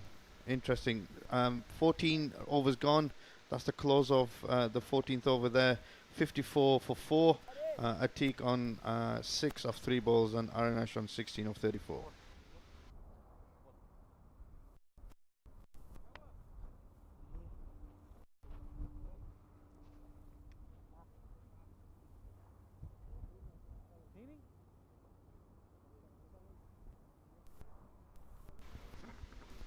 Taking a look at the batting scorecard, it's a sorry tale to say the least. Aryan Lakra though, 3 wickets already in the day. Fahad Nawaz, Alishan Sharfu and Punya Mehra all falling to his steady left arm orthodox. And Lukman Anstanjan, that shot that he played, he'll be very, very disappointed. And overall, Qasim, the shot selection has been questionable, to say the very least. Yeah, I'm very disappointed, to be honest with you. Obviously, I think the players would be disappointed. And this is probably where ECB cricket is at the moment. The scenario-based activity in 50 overs, they have to have a better temperament and they have to have a better shot selection. Especially the batsmen have to value the wicket a little bit more. Shahnawaz to continue. This time, hard drive straight to extra cover this time. That's excellent fielding by the man of the moment, Aryan. Yeah, you can't move him out of the headlines here. Good bit of fielding there and extra cover. Hit very hard from Atiq. Firmly in the rebuild mode are Emirates Blues right now. A lot of spinners coming in early into the game. The pitch is looking a bit dry and slow. Solidly behind that this time. Yeah, and a little bit of turn as well, which is good to see. And if he's not careful, the way he's squaring up there, he's going to get a very LBW opportunity there. But good delivery, well played, right behind it. And the good thing about Shahnawaz's bowling is that he really fizzes the ball through. It's not loopy, it's not slow. He's firing it in a bit. Trajectory and pace is very good, and obviously in this situation he can play around with that. So lots of confidence building here. Oh, bit of confusion there. Oh, a direct hit. Can you believe it? At the non-striker's end. Hamdan Tahir with a huge appeal. And I think they're checking for the replay, but that looks very, very close, Qasim. Yeah, very close and probably not necessary at this situation. They definitely don't want to run out. And let's see what happens. If it was a direct hit, I think the wicketkeeper was very certain. It was very touch and go that from the young man, Arinash, coming in from the non-strikers end. Let's see what happens on the side view here. This will probably give us a better angle. Bit of yes, no, maybe. Excellent fielding. Good throw, good pickup, and my goodness. Oh, that looks very, very close. I am fearing that red light might come on here.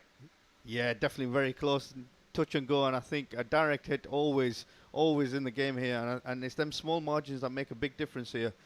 If anything, I'm probably going out here. Yeah, looking at it, I'm probably going out here. This will tell the story. The only story there is that the umpire is covering the line. This angle should truly nail it. And look at him, he's not sliding his bat initially. Oh, here we go then. Let's go forward on that one. Rock and roll it, as they say. My goodness, this is absolutely... Oh my goodness, he's well short there. Fantastic stuff there from the fielder at mid-off. Emirates Blues have lost their 5th wicket, and it's the well-set batter Aryanch who has to return, looking bitterly disappointed. Yeah, and he's played nicely there with the opportunity to open the batting there, but obviously very disappointed to get run out, especially coming from the non-strikers and running to the danger, what shouldn't be the danger end. So he should be very disappointed with that. It's been an absolute no-show for the from the Emirates Blues batting today. It's the young chap Mohammad Farazuddin coming in at number 7. Played an excellent hand in the previous game. But you can see that 56, got that 50 in his previous game. Very active, good strike rate, batting at number 7. It could be a bit higher, but now he has ample time to get set and play a long innings. Yeah, absolutely. And he really needs this to do this for his team. The team really need both of these guys. They don't need another run out, a cheap run out. They don't need another cheap wicket. And most importantly, they need both of these guys. Experienced players, been around the circuit a fair bit. They need to know exactly what they're trying to do against this game plan. And just rotate singles. That's all they need to do for now. Take the pressure off themselves and try and build a bit of a score and bit of momentum going into the second innings.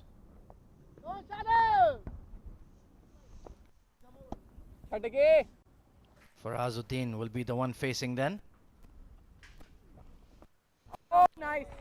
And there's a leg slip in place, Qasim. Very interesting tactics from Ahmed Raza. Yeah, I don't think he's turning it that much to get a leg slip in place, but we could be wrong. I mean, if anything, he is angling in towards the pads. It'll be interesting to see whether it carries first and foremost, and secondly, because he's quite wide there, and he's on a cute angle, so it'll be interesting to see whether it goes to him. That scorecard is very, very sad viewing if you're an Emirates Blues fan. 55 for 5.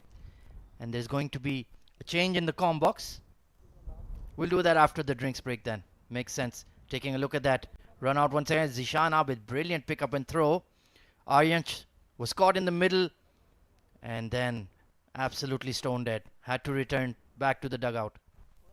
Yeah, and somebody like John T. Rose will be absolutely proud of that bit of fielding there from Zishan there. Great pickup, great intent. Had 3 stumps to aim at, but the longer distance, and it was a great bit of fielding there. Lots of energy going towards the target, especially good coaching points from a young perspective point of view. Great bit of fielding. Aryan Lakra then getting an extended spell here. He may even bowl out here, Qasim. Do you think so? I think it's a wise move, and knowing Aryan, I think he sees there's a bit of blood in there. I think he's ready to pounce on all these wickets. He's going to bowl definitely his 3 out. I don't think he's going to stop. He's in good rhythm, good momentum, and obviously got a bit of confidence with his 3 wickets. And he's actually bowling very, very decently, and credit goes to him. Ahmed Raza, the captain in slip there, has a catch to his name, although it was a bit of a dolly, but he'll take it. He's dropped a couple in the tournament already, so he'd be relieved to get an easy one. Down the ground this time from Atiq. Long on may be interested, but he's only going to turn back and fetch it because it's gone for 6. Wow, what a big shot that was. And definitely got a big smile on his face there, Atiq. And it goes to show what a quality batsman he is in this pressure situation. Obviously, he's still trying to cause a bit of pressure on. Fielder's nowhere near that. It's gone another 15 yards over the boundary, and that's an excellent Bit of cricket there from Atiq. 61 for 5. There was a long off and a long on in place, but Atiq backed himself. And if he had been caught, it would have been a very different story we're telling in the combox, I tell you. The shot selection from the Blues seems to be a game plan. They're looking to counter-attack. And if they get shot out early, that net run rate could go in Team Dubai's favor, who have one game remaining. So it's all becoming very, very interesting at the Emirates D50.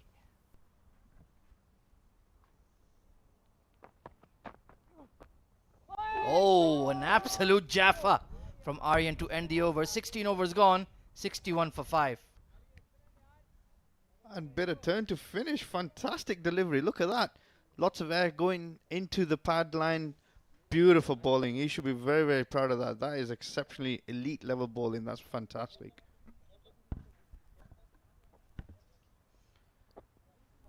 "61 for 5. Then Emirates Blues in all sorts of trouble. This pitch is turning. And the batsmen's heads, to be quite honest, have turned as well. Some of their shots playing across the line. Some horrific runouts. The young chaps of the Blues have not turned up with their A game today. But this bloke on screen, Mohammad Farazuddin, very talented. A truly three-dimensional cricketer. And he has a very, very mature head on his young shoulders. Let's see how he delivers this afternoon. Shahnawaz Khan to continue. Only 6 runs given away in his 3 overs. Lovely glide behind point, who's giving it a chase. Farazuddin shrugs off his cap, pushes for 3, misfield, and my goodness, what is going on there, Qasim? I think they got that horribly wrong between both of them. I mean, Wasim can see the funny side of that, but again, an extra run for Emirates Blues, a vital run probably given the situation. But nicely played behind backward point there from Faraz. Excellent bit of cricket. Hazrat Luqman, the burly fast bowler, had to give chase. 64 for 5 as Atiq is on strike. Powered down the ground, but mid off once again. Zishan Abid with those colored boots. Very, very good in the outfield. Have to be careful running to him. Yeah, and you can see Atiq's options here. Obviously, mid-off going back now with Atiq hitting 2 sixes from Lakra down the ground from the opposite end. And that seems to be one of his strengths, hitting back down the ground. Wisely just pushes it down the ground. So a bit of bait and switch there. But good batting from Atiq. That's what he needs to do. Yeah, and also good captaincy as well, actually getting Atiq off strike and allowing Faraz to come back on strike there and maybe attacking Faraz a bit more in this situation. Atiq is obviously 14 of 18 balls and can hit powerfully, but Faraz is the guy who's actually just come in, a little bit of pressure. Let's see how this ball goes. A wide-ish gully and a leg slip in place. So creative field placements here from Ahmed Raza.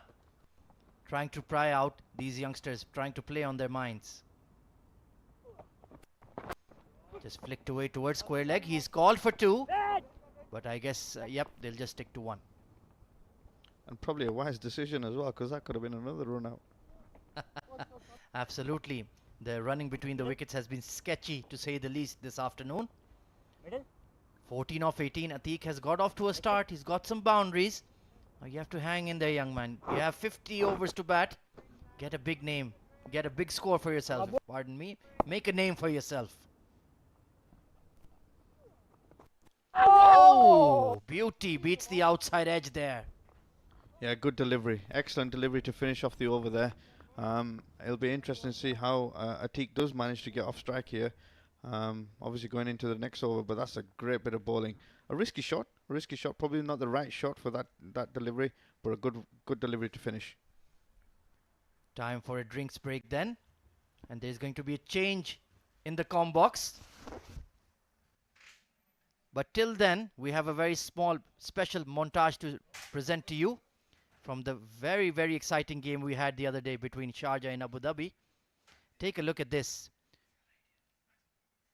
It was the young left-arm orthodox bowler, only about 16 years old, Noor Wali, who bowled absolutely beautifully. 2 wickets in his single over. Mohammad Ikram with a ridiculous shot. And Abu Dhabi had only 150 to defend, Sharjah were looking very good to chase it down within 20 overs, but then this unbelievable collapse initiated by Dilawar Khan Orakzai was out there.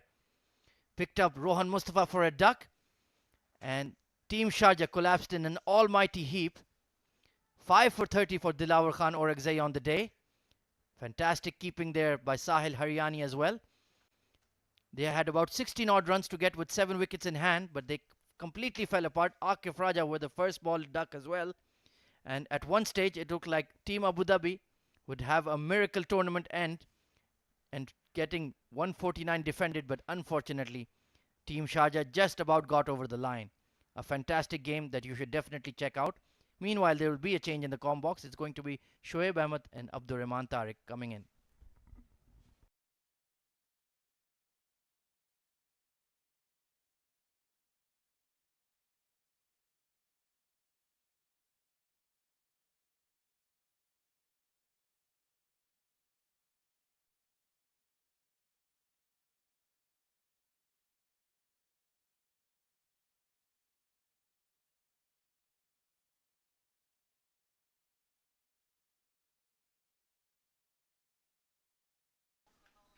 Thank you, Ahmed.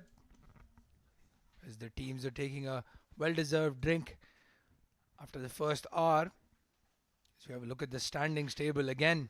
Emirates Blues does have a very good run rate, but if they lose today's game by a big margin, that will open the door for Dubai and give them a one last chance. Yes, AB, that's absolutely right. The points table and the standings now open for Emirates Blues and Dubai. Dubai have an outside chance of getting into the game, but that there's a lot of ifs and buts involved. Not Tariq Butt, but just buts. But you would be You mentioned his name. you would be definitely having a keen eye on this game, especially because Dubai still have a chance, and you have. Well, I have mentioned on air that I do have a soft spot for Emirates Blues as well. So it's a very difficult decision for me. So 2 soft spots. Yeah. So which is the softer one? Well, I would like Dubai to make way, obviously. A lot of people that play for Dubai, I know them really well. Again, same case with Emirates Blues. But the challenge for Emirates Blues right now is that they've lost half their side and we're still in the 16th over.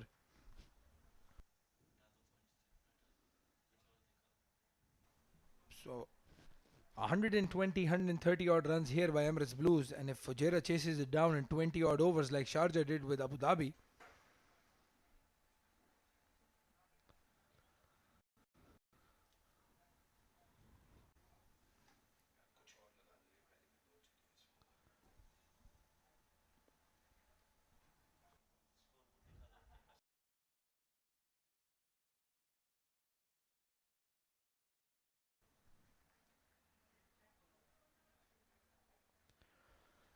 So the game so far is definitely in the favor of Fujairah. This is the batting scorecard of Emirates Blues. Aryan Sharma run out, 16 of 34. Fahad Nawaz, a little bit unlucky, 3 of 8.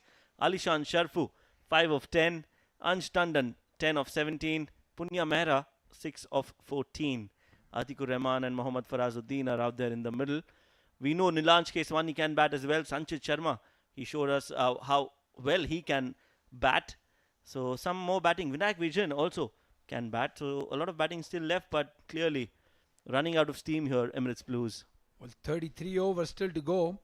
We'll have to see if the likes of Nilanj and Sanchit Vinayak can bat out the overs. It's been a very poor display so far. Aryan Lakra has bowled really well. You have to commend the bowling as well. We always talk about the batting being poor, or sometimes it's good bowling, and Aryan Lakra's delivery to Alishan Sharfu was actually one of those. There's not a lot he could do. New bowler Farooq Momand coming into bowl. He had a very good tournament, the D10, when he played for Dubai. Then as we see in the football teams, transfer to a bigger side. First delivery, a dot ball for us. Yes, he's had an interesting journey, Umar Farooq, and I've been a fan of him right from the ball number 1 that I saw him bowl. has a great leg spinner, has a googly as well, good cricketing mind. So overall a good package to have in your side, and clearly Fujairah has picked him up. Flighted outside off, nicely driven but straight to the fielder. I would have wanted to see Farooq bowl more in this edition just to see how mentally strong he is in the longer format. Well, he didn't have a very good game, the first one that he played. His fielding was not up to mark, even though he's a dynamite fielder. He didn't bowl that well, and obviously Ajman beat Fujairah by a big margin in that game. And then he lost his spot to Maroof, and we've all seen what Maroof has done over the past few matches. So there's a lot of internal competition as well. And every game is important for every player. Again, outside off stump. That was one of the challenges he had in that match. Shoaib. He bowled a lot of wide deliveries outside off. This slow turn for him. So batsman had a lot of time to play him. Yes, you need to change and adapt according to the formats that you're playing as a spinner as well. You see that somebody like a Jadeja, who bowls a lot slower when he's bowling in test matches and a lot quicker when he's bowling in the T20s. So depending on the format, you have to adapt and change your pace, and that is what Umar has to learn and adapt quickly. Meanwhile, it's 4 bowlers that have been used for Fujairah. Luqman Hazrat 5 overs 20 for 1. Aryan Lakra has had a great outing today. 8 overs 33 runs and 3 wickets with an economy of 4.13. So the 4 wickets that have fallen besides a run out have gone to Luqman Hazrat and Aryan Lakra. Shoaib, if I'm not mistaken, that run out was the first run out of the tournament where they used the third umpire. So again, a lot of facilities for the players as well. Good to see the umpire go to the third umpire for that call. You can hear the fielders cheer as they got that decision. Shahnawaz comes to bowl again, bowling much flatter and quicker. Another interesting piece of trivia. Atiq and Farooq 2 years ago were opening the batting for their club Mid-East Metals. They've been... Well, before I could complete my story, Farazuddin was not sure whether he's in a match or doing... Guides the ball straight to Wasim at first slip. Nothing short. Well, that slip is an unconventional. It's almost a gully, and he's played that straight to him. This is really lack of game awareness. Either he didn't know that the fielder is there, or he just played it straight to him. 5 of 9, Mohammad Farazuddin will be disappointed with himself, the way he got out, and Emirates Blues in all sorts of trouble. Well, the fact that there was Mohammad Wasim standing there, there's absolutely no way you can miss somebody like that. Have a look again. Nothing delivery outside off stump. Could have sent it anywhere outside off, but he's chosen to guide it straight to Wasim's hands. I think even Wasim is surprised. He was not expecting that to happen. He was expecting an outside edge. And he's looking at Faraz and saying, "What are you doing?" Yes, another wicket falls for Emirates Blues, and it's another left-handed batsman, Nilanj Keswani, who's been brought to bat for Emirates Blues. First wicket for Shahnawaz. And things looking really, really bad for Emirates Blues. Well, he considers himself a middle order batsman. And if there is a time where Emirates Blues wants him to bat like one, it's today. They're 6 down already. 60 odd runs on the board. Emirates Blues in a dire situation. Again, at the pitch report, I did mention that if Emirates Blues had won the toss, they would have wanted to field first and chase. Maybe that would have been the right decision for them with such a young batting lineup.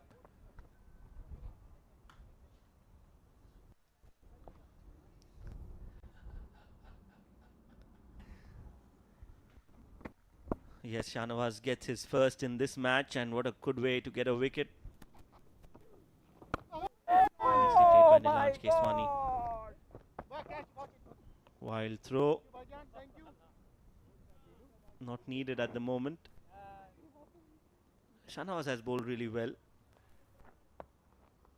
He's also a good handy all-rounder to have because he bowls some decent off-spinners and is also very effective with the bat in his hand. So another good addition in the Fujairah setup.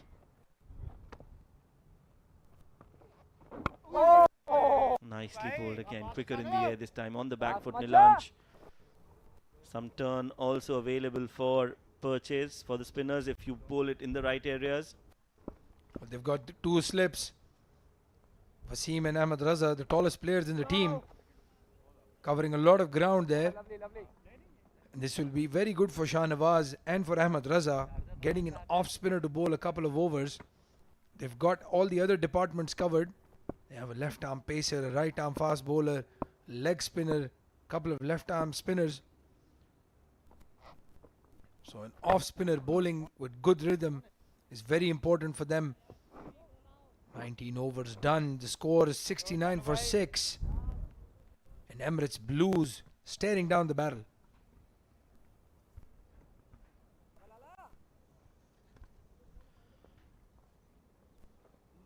Let's see that at that dismissal again of Mohammad Farazuddin, the fielder Wasim was so wide, and he just guides it and helps it towards Wasim. Good catch. Low catch, not easy for a tall man like Wasim, but we know how athletic he is in the field, and that is exactly why he's been placed at that slip cordon, and he does a fantastic job in taking a good catch. Well, Farazuddin definitely has a career as somebody who gives catching practice to the slips, if anything else, because he's guided it to perfection into Wasim's hands. Farooq coming into bowl to his club mate, Atiq. They've played with each other for, I think, over 4 years. Last 4 years. So they know each other really well. Farooq is bowling too full in the previous over, and he's continuing to bowl fuller. He needs to bowl a little further away from the batsman because then you're not allowing the ball to turn at all. And it's easy pickings for batsmen to drive. That is exactly what's happening. Yes, absolutely. Again, wide outside off stump. He's not challenging the pads. He's not challenging the stumps as a leg spinner. That's one of the things you have to do. Dilawar we saw on the same wicket a couple of days back. Absolutely turning it as a top. Some confusion there. But in the end, a very easy single. Nilanj looks back and apologizes to Atiq. That was a proper call. Nilanj was a bit slow to respond. So Farooq is also under a lot of pressure. Maroof missing today's game. He was not feeling well. Covering.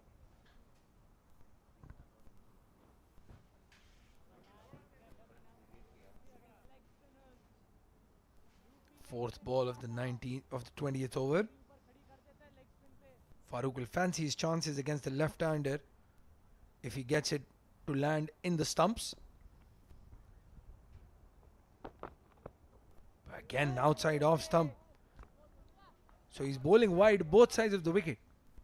Yes, he needs to get a little more consistent, and especially against the left-hander, he should bring out the googly since he has a slip in place. That ball turning away from Nilanj could be really dangerous. And now he's got 2 slips instead of 1. This is good captaincy. Again, wide outside off. He's getting slow turn though, Shoaib. It's one of the things that a batsman likes when the ball is turning slowly off the pitch. Gives them a lot more time to adjust their shot. Anil Lakra is much quicker in the air as well. And off the wicket, the ball zips. We've seen Shahnawaz do the same thing. Farooq struggling a little bit. If we have a look at that batting lineup, not a lot to write home. Aryan was looking very good.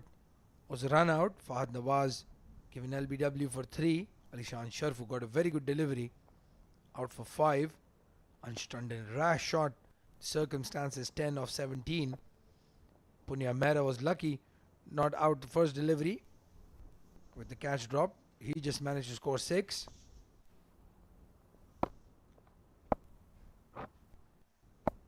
Shahnawaz coming to bowl. Atiq has a lot of responsibility now. He has to play very similar to how Fahad Nawaz played in that last game when he scored a 50 in partnership with Farazuddin. Yes, that's right. And Farazuddin just threw his wicket away. Oh, only one. Another good shot from Atiq. He's playing a handy knock here for Emirates Blues. But just running out of partners.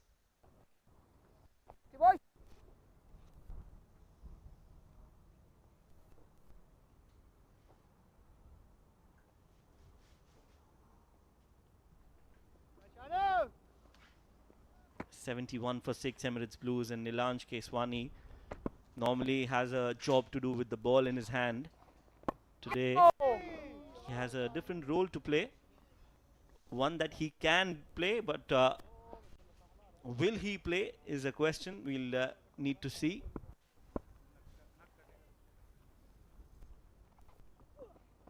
Okay. This is what happens when you're a little too cautious. You need to clean the clutter in your mind and play according to the merit of the ball. That full toss could have been played anywhere. Nicely played on the back foot. Another dot ball. Well, he does have 100 to his name in the Bukhatir League. So he does consider himself as a batsman. As you mentioned, when there are a lot of wickets have fallen, even full tosses are difficult to put away. Another dot ball to Nilanj. Shadow boxes, tries to play that flick that he missed out on. 21 overs gone, 71 for 6, and Emirates Blues are going nowhere. Well, it's just time to settle down your nerves. Just play this passage as much as they can without further damage. Lukman Hazrat 5 overs 20 for 1, and Aryan Lakra was the pick of the bowlers. 8 overs, 33 runs and 3 wickets. Meanwhile, it's Umar Farooq who will continue. Apologies, it's Mohammad Farooq.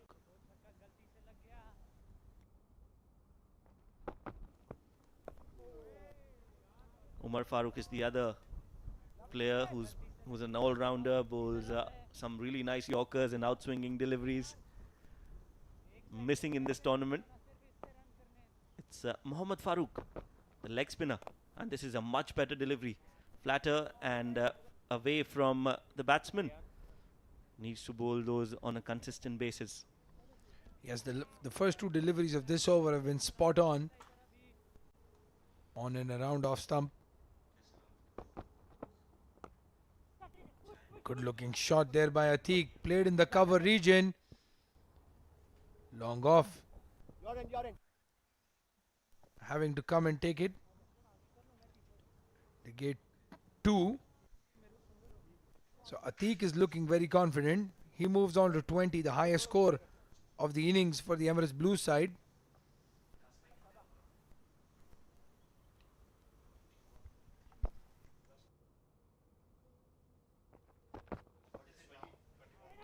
Another delivery. Oh, Nilanj is all the way down. Direct hit. Are they going to go for the third umpire again? Yes. Asif, the umpire, asks for a third umpire decision. A tap, yes, no, says Abdul Atikur Rahman. And a throw on the stumps. He looks safe. It is safe. Nilanj Keswani has made home.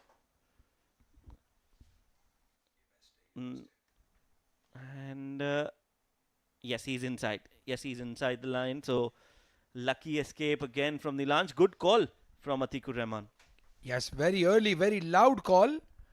Nilanj was halfway down, turns around, Great fielding and great camera work to see. Nilansh was back in his crease. A very, very close call indeed. What Emirates Blues do not want right now is another run out.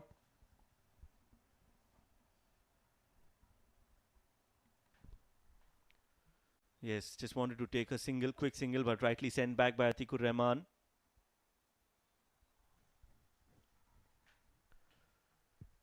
So 73 for 6, Emirates Blues.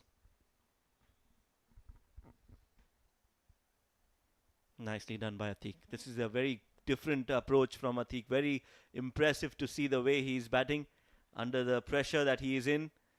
Very good to see. Yeah, and as the wicket keeper, he has the responsibility to obviously gauge the wicket as well. He's going to have to play a huge role behind the stumps once Emirates Blues is back to defend the total. But right now, his responsibility to put the runs on the board very important as we look at that chance. Good delivery. Angling across, Nilansh wanted to play that. Missed it completely. End of the over.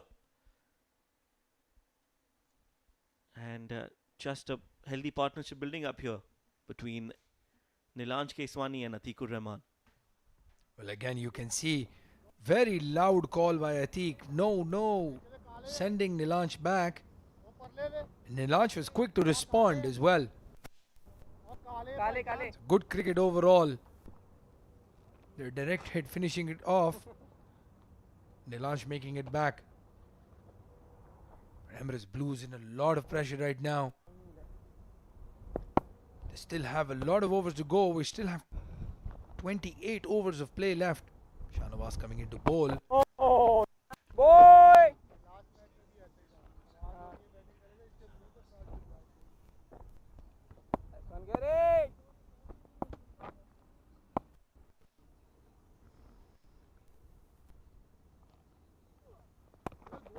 This time another quick single. This is good batting from Atikur Rahman. No pressure. Takes a single, gets on the non-striking end. And I'm sure he's expecting the same from the Nilansh Keswani as well. The cover field is deep. An easy single there. Have a look. Shahnawaz, very interesting grip for an off spinner. Usually it's the front two fingers that the off spinner would use. Very interesting grip. Trying to go for a top spinner, I think. He rolls the finger over the ball. Yes, that's what I noticed. He has a very unusual bowling grip. That's a sweep shot brought out by Nilansh. He's played that in the gap. That's a beautiful shot. What a great shot right from the middle of the bat. Gets the sweep, plays it along the ground in the gap and bisecting the two fielders. 4 runs. Well, that's a very good looking shot that from Nilansh. He's middled it. Plays the sweep shot to the off spinner. Again, as we have a look, Shahnawaz. Much better delivery. Well, I think Shoaib, maybe that's why he doesn't get a lot of turn as an off spinner. We saw Intizar Ali from Sharjah, who has a very orthodox action, turns the ball a mile for an off spinner. Again, a straight delivery. So 2 dot balls after getting hit for a boundary. 23 overs done. Score moves on to 79 for 6. Nilansh providing a lot of support to Atiq, the senior batsman.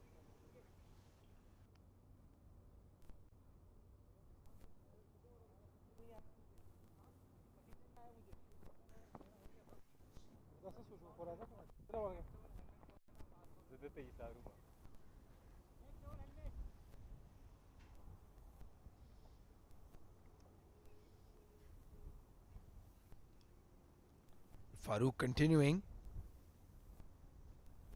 He's got a very traditional leg spinner's action and grip. Yes, absolutely. So, like a leg spinner uses his front 2 fingers to roll the ball when he's bowling a traditional leg spinner. and then uses the third and the fourth finger for a googly. Meanwhile, a fuller delivery, loose delivery, that's what we've been talking about. Too full. Played in the gap. Somehow managed to stop that from going all the way. We'll get 2 runs. Well, clearly Vishnu's been watching the Premier League games yesterday. That brilliant footwork on the boundary. That was going really fast. And Vishnu covers a lot of ground. Keeps the ball in, and then Basil Hamid supporting him throws it. So 2 runs. Atiq looking very good against his former teammate. Appeal and given. Shakes his finger. 1 loose shot from Atikur Rahman, and that has brought his dismissal. We saw him. He was batting so well. And out of nowhere, he decides to go for a rash shot. Found right in front. Flighted delivery. There you see, right in front. And he was right in front of the stumps. No difficulty at all for the umpire to decide on that. He gives his decision, and Atikur Rahman has to walk back. Well, we've been talking about this from the time Mohammad Farooq has been coming into bowl as a leg spinner in a limited over format. You want to target those stumps, attack those stumps. And that one delivery that he's landed on middle and leg, turning it into the pads, he's gotten an LBW decision in his favour. I was plumb in front, Vinayak Vijay and the new batsman. So interesting, Sanchit has not come in, Vinayak has come into bat.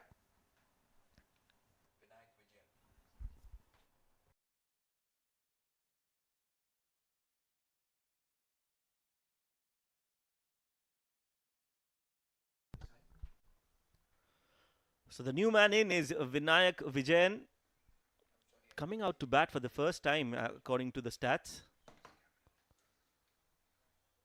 We know he's a good batsman, has got an opportunity today to bat, looking for some bat sponsors as well.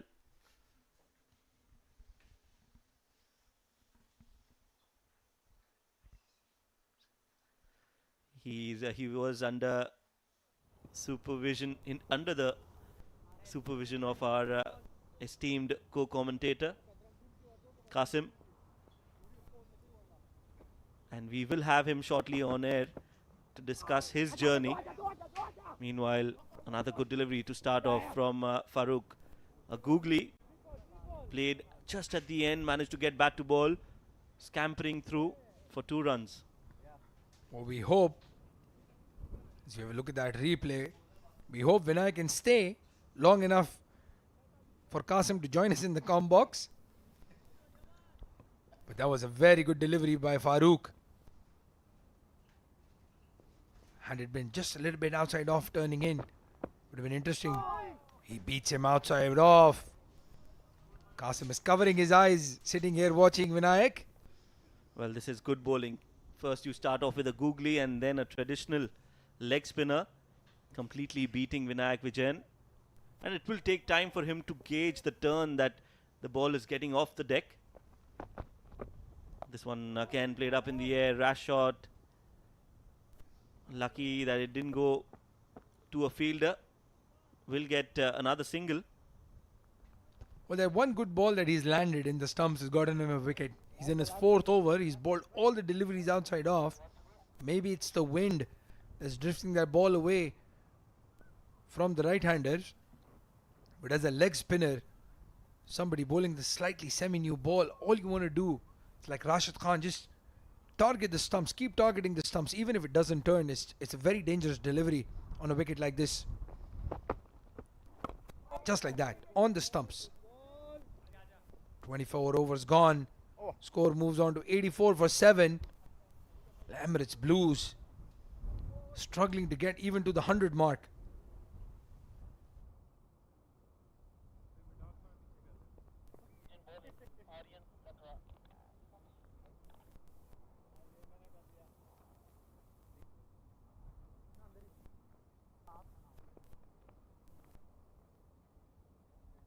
Ari, 1 or 2? 1?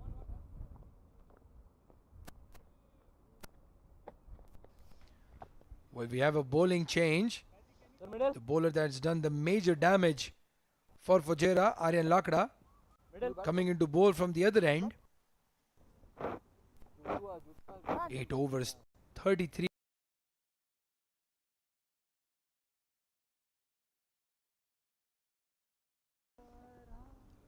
Alishan Sharfu being And this is a good change again to bring Lakra to finish things off. He's got 2 overs left.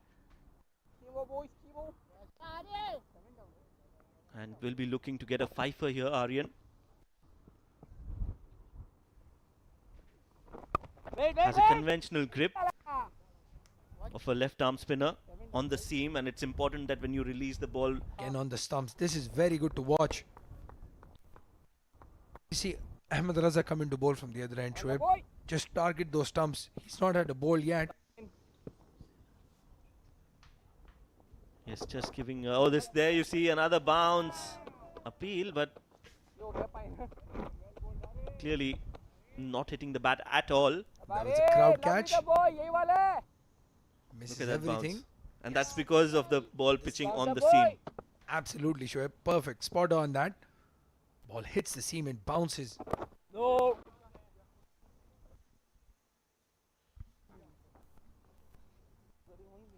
And that's what I'm sure coaches train bowlers to bowl on the seam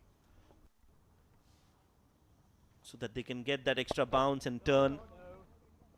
If it's going to bounce on the leather, the chances of the ball gripping is much lesser.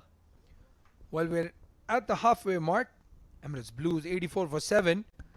And to discuss more about where to land the ball, no better than the coach of the ICC Academy, Qasim, along with the coach of the commentators, Ahmed Khwaja.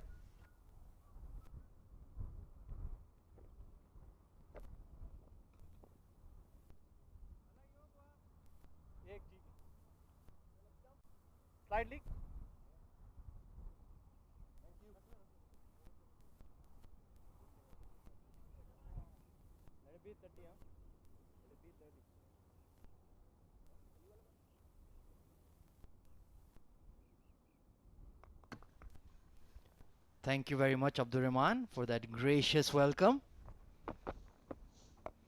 Mohammad Farooq continuing here, 1 for 12 in his 4 overs.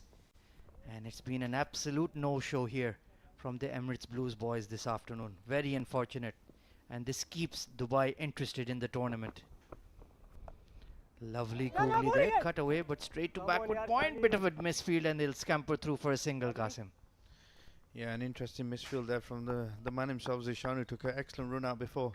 And you're right, 84 for 7 doesn't look really good viewing for Emirates ECB Blues, but 2 excellent young cricketers on show here.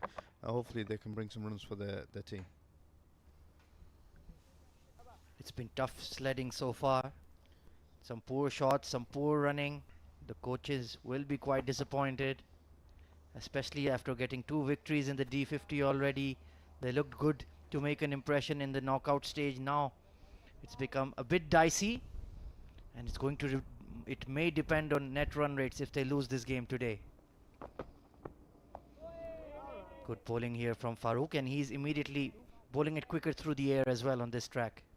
Yeah, good trajectory and good pace. And like the discussions were before, he's got to target the stumps a little bit straighter in order to get the batsman playing and make a mistake. Vinayak often tends to sort of push outside off stump, a little bit like that. He's very much an offside player, but it'll be interesting to see how he copes with the extra turn, and most importantly, how he copes with the line. That one just keeping a touch low there, very close to that off stump. And Vinayak is a tall lad. Needs to get to the pitch of the ball. This time googly, right, nicely recognized and cut away. They're pushing for 2, but it'll only be 1. The cover sweeper will clean up. Yeah, good shot. Well read from Vinayak. Equally well played from Vinayak as well. Good delivery. Just a little fraction short, and if anything, just a fraction a little bit slower. And if he's got the armory in him, I think he needs to utilize a little bit more. Taking a look at the Emirates Blues batting scorecard then, it's been quite a sorry tale. Aryan Sharma 16 of 34, Fahad Nawaz, Alishan Sharfu and Punya Mehra along with Farazuddin all in single figures. Ansh Tandon Played a very bad shot. He'll be disappointed with that. But Atikur Rahman also 24 of 36. He was looking decent, but then got trapped in front.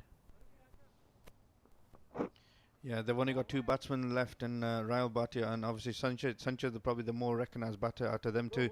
But it's slim pickings at the moment for ECB, and they really need to get over that 100 mark just to put a little bit of pressure coming back in terms of the second innings. Shah Nawaz Khan obviously coming back into bowl. His bowled is 7 overs for 17 runs, 1 wicket, economy of 2.43, and he's bowled really well. We were talking about this grip, weren't we? Absolutely. He's bowled a very tight line length on that off-stump line, firing it in, getting some turn. Vinayak will have to work hard for his runs. Nicely cut away. This time beats the point fielder. It's going towards the boundary, and it will cross the rope. Lovely shot for 4. And a typical shot from Vinayak, that outside off stump, little bit of width, getting his hands through backward point. He's actually quite strong in that area against an off spin or any ball that's turning away from him. And I think that's a really prominent area for him. Nicely recognized, used the width there, and backward point. Once it was beaten, you're always going to get runs there. And both of these lads are very clever cricketers. They're obviously in the ECB camp, the under-19s camp, obviously potentially going towards the World Cup. So this is a really good experience for both of them too, in terms of trying to get the score over to 100, maybe 140, 150 if they can for their team, and potentially put on a little bit of pressure going into the second innings. Some wildlife out there, lovely to see. Ooh, good delivery this time, and just about made the adjustment. And he's practicing that sweep shot across the line. That's not a bad option, to be honest. Against the off spin, not a bad option. Square of the sweep. I think his strength is a slug sweep, Vinayak's. Vinayak definitely is hard hitter down the ground, and obviously square of the wicket. So slug sweep is more his preference, and I've seen him take bowlers like Aryan downtown a lot in academy cricket. So yeah, maybe something to think about. Once again trying to play that off break delivery on the offside. Has to be careful. Big turn as well, right? Look at that, beautiful bowling coming back in just outside off stump. Lots of turn there, and he actually bowls it from the front of the hand out in front of him. So the trajectory is always coming low to try and grip off the seam and then get some turn. And that was very well read from and adjusted from Vinayak.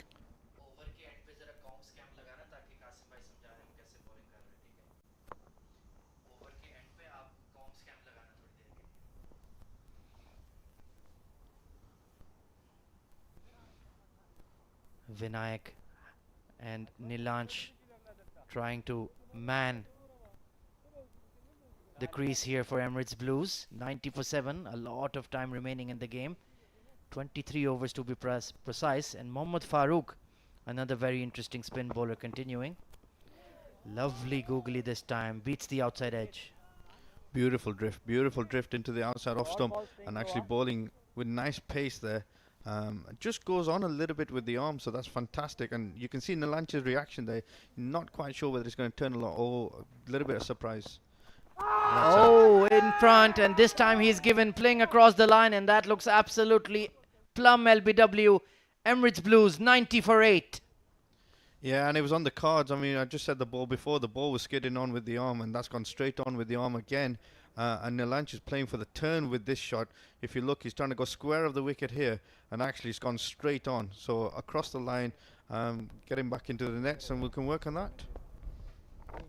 Yes, have to play a lot straighter, and perhaps just about pitched in line on that leg stump. Gone for 5 of 20, hung around for a while, but now the Emirates Blues are really up against it. Sanchit Sharma, I think, is coming into play now. He's coming next batsman in, and predominantly a bowler, but can actually play. He's a decent young cricketer. Played in the World Cup as well, so in the previous World Cup, so he's played really well so far. So good cricketer. There he is in the yellow helmet. An outstanding D50 tournament for him. Sanchit Sharma has taken plenty of wickets, played a wonderful cameo the other day to decide the contest for his side, but now he'll need to really dig in. And an interesting bright helmet, yellow Zalmi helmet there. That's an interesting helmet. That's a big ball move to come in with that on. But matches the kit, right? So if anything, he's definitely looking the part. Look at that strike rate in D50, 271.4. Absolutely fabulous stuff. And if he can replicate that today, that'll take his team a long way ahead. They need runs here, let's be honest. They're well short of any pass score or any score that's actually going to cause a bit of pressure. I mean, the spinners have really taken wickets here, and ECB, obviously with a couple of spin options in there, but not a lot of spin options. They need to really come to the game here as well. Yep, agree with you. Nilansh can bowl some decent left arm orthodox. Mohammad Farazuddin is a decent offie as well. But they need somebody to put some runs on the board, something to fight for. Perhaps 150, 160 could be a middling score. They could challenge them. Nicely picked this time. Punch through extra cover into the gap. And they should pick up 2 at the very least here. Oh, bit of a misfield. Dragged it in a bit too much, and they'll pick up 3. Excellent shot from Sancho to get off the mark. And this is what I'm talking about, the intent. The intent from a batsman to come in, get off strike straight away. This is what ECB really should be working on in terms of the young players. Getting off strike, not dotting up bowlers, not putting the pressure back on themselves. And from a bowler's perspective, he has to now really think about what he's going to do this next delivery. Solidly behind that is Vinayak, so he's looking all right at the crease. Sanchit, we know he's in good batting form. So it's definitely possible for these two to string together a good partnership. Yeah, if anything, they should just work in tens. Get to 103 from here. No matter how long it takes, just get another 10 on the board, then work on another 10, then work on another 10, and potentially get up to 140, 150. They're both good strikers of the ball, and they're both definitely offside players, and they can definitely hit. So it'll be interesting to see how they come about.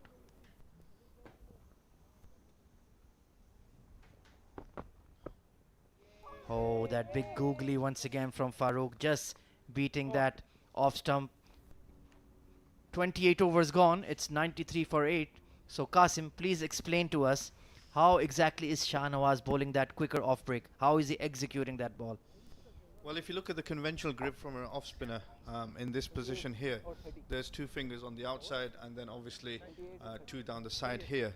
Shahnawaz's grip is actually going 2 to the side here and 2 down the back of the ball here, which you can just see with my 2 fingers here. And actually what he's doing is pushing out the front. He's pushing out the front with his delivery. A conventional off spinner would actually come from behind and get the wrist to work, whereas Shahnawaz is actually trying to do pushing the fingers out the front and the side, and the delivery is coming out the front in terms of his bowling action. Very interesting delivery. Obviously getting a lot of turn from the 2 fingers now rotating over the top of the ball to try and land on the seam. So excellent bit of delivery, excellent bit of technique. There you go, a free coaching lesson there from Qasim Ali. For the next one, you'll have to sign up in the ICC Cricket Academy, because this man's advice and training doesn't come cheap. I'm happy to give you a free lesson. 93 for 8 then. Edged and just short of the slip fielder. My goodness, Mohammad Wasim was looking a bit slow to react, but I think the ball didn't carry either. Yeah, he was just caught sleeping there a little bit. He was late to react, and the ball was dying, to be fair. And he stood a long way back for a ball that was just tossed up, and the pace isn't quite there. I think he stood there for the conventional, the pace that he's bowling, which was this last delivery, but he was way back. Shahnawaz, once again, the trickster, making something happen for Team Fujairah, only gone for 21 runs. And I think this is an important lesson to learn for all cricketers, that you don't have to be a conventional bowler to be effective. You have to find a way that's going to turn for you. You have to find a way that's going to be effective, safe within the laws, and practical. Wicket delivery this time a bit wide, cut away straight to backward point. They're not going to take a risk on Zishan's fielding anymore.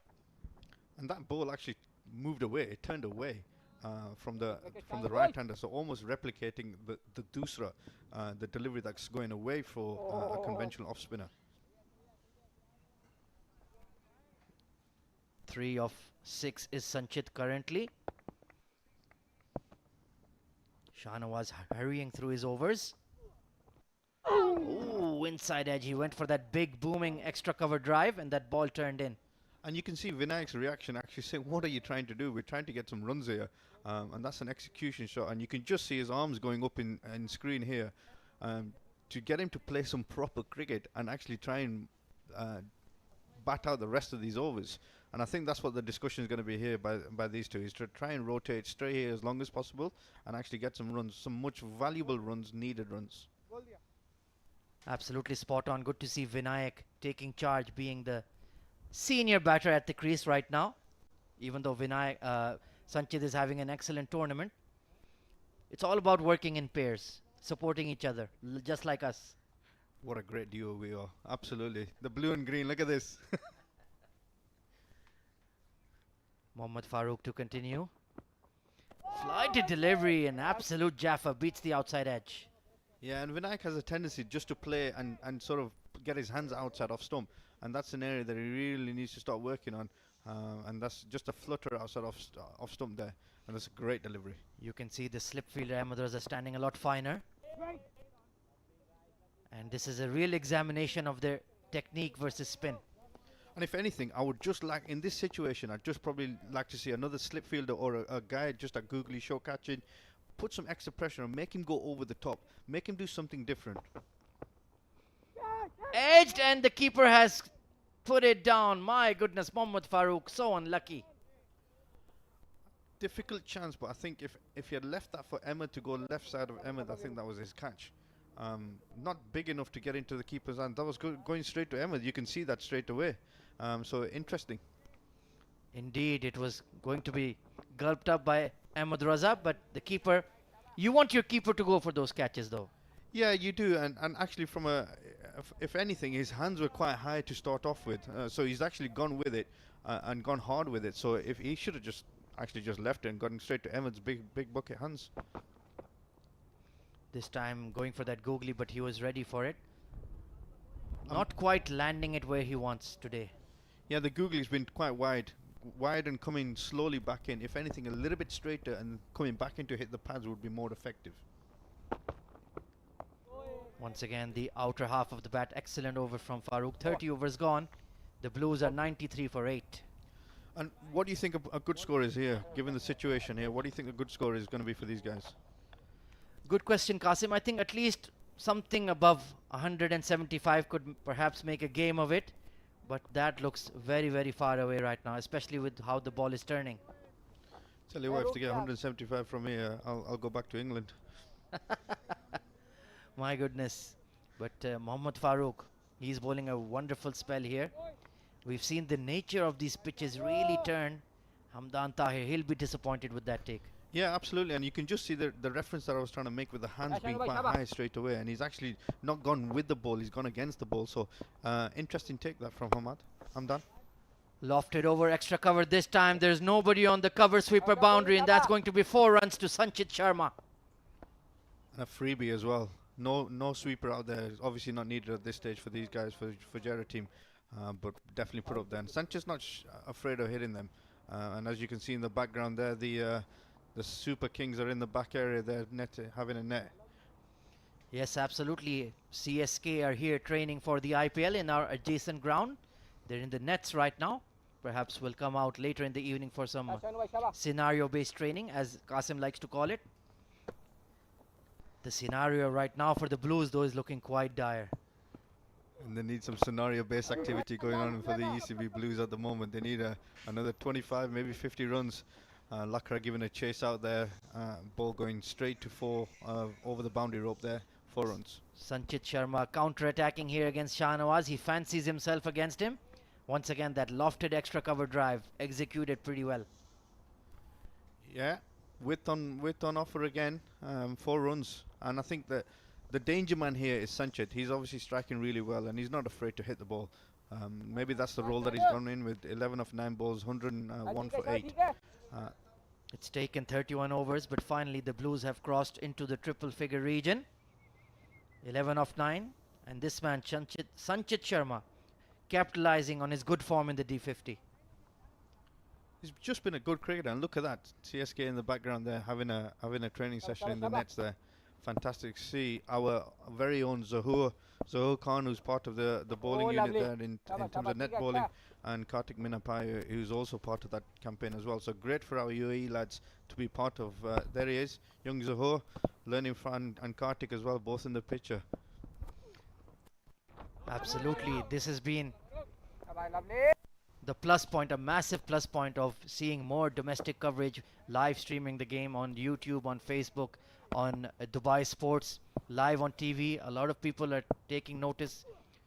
The scouting of our local cricketers has gone up to another level. We've seen them participating in PSL, we've seen them playing in Canada, and now the big kahuna, the IPL itself, wants our bowlers, our players, our batters, our cricketers out there in their training squads. Yeah, and a fantastic opportunity to get the guys in to expose themselves and also learn from the best in a pressure situation. That's a great place to be, given the situation of what UAE cricket is at the moment, domestically and obviously internationally, for our players to get that exposure. Also T10 as well, which is a great opportunity for our players. Trying to slide that away past point. 31 overs gone, 102 for 8.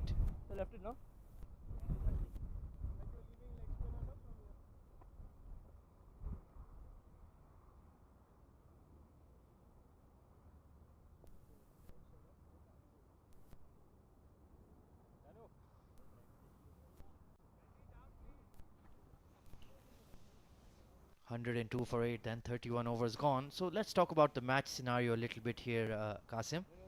Fujairah, of course, they are confirmed in the semi-final stage, but if they chase this down early, if they bowl them Emirates Blues out quickly, they have a shot at going #1 in the table based on net run rate. Yeah, and a great opportunity, and I think that's why they're desperate to get these quick wickets very quickly and keep the score down low as much as possible. I think they'll be disappointed with the 10 runs that have just gone from Sanchit, but given that fact, I think Fujairah could come out guns blazing and get a quick win in terms of run rate and get them extra points in trying to go top of the table. So absolutely vital here. It's a fine balance between over-attacking and putting pressure on the batting side. Big floated looping leg break there from Farooq, but Sanchit didn't take the bait. Yeah, and I think they've just got to concentrate on trying to get these two guys out. Forget the run rate aspect. I think they've got to really concentrate on trying to get these two out, and just play good cricket to try and outplay these guys. Better line this time from Farooq. Yes, you tend to get sidetracked. You have a million things going on in your mind. Let's focus on getting the W first. We'll think about the net run rates a lot later. As you can see, Hazrat Luqman warming up. Perhaps that big burly fast bowler coming on to bowl. And to be honest with you, I don't think it's required. But obviously, it'd be good to see him coming on and maybe just adding a little bit of pace and a little bit of variation in there. Yeah, Ahmed Raza might be feeling that his spinners are going through the overs but not looking incisive. So perhaps test the technique and the ticker of these young batters against quality fast bowling. Once again outside off, a bit too wide. So Farooq, perhaps he needs to clamp down on his variations and look to stick to a line. 32 overs gone, 102 for 8. And I think we could be seeing the big man himself coming on here, Captain Emma Raza. This will be interesting to see. You can see off the 32 overs there, 102 for 8. Obviously giving 8 extras. Aryan Sharma there with 16, Fahad Nawaz for 3, Sharufu for 5, Anish Tandon for 10, Bunya Mera disappointing 6. Atiq tried to pull it together, 24 of 36 balls. Farazuddin obviously 5, Nilanj Keshwani 5 of 20, quite slow, and with the last 2 in, Vinayak and Sanchit. Yeah, it's been a no-show from the batters, and this man though on screen, Ahmed Raza, the captain of Fujairah and of the UAE national team, has 6 wickets in the tournament to his name. So we'll be interested to see what kind of purchase he gets out there.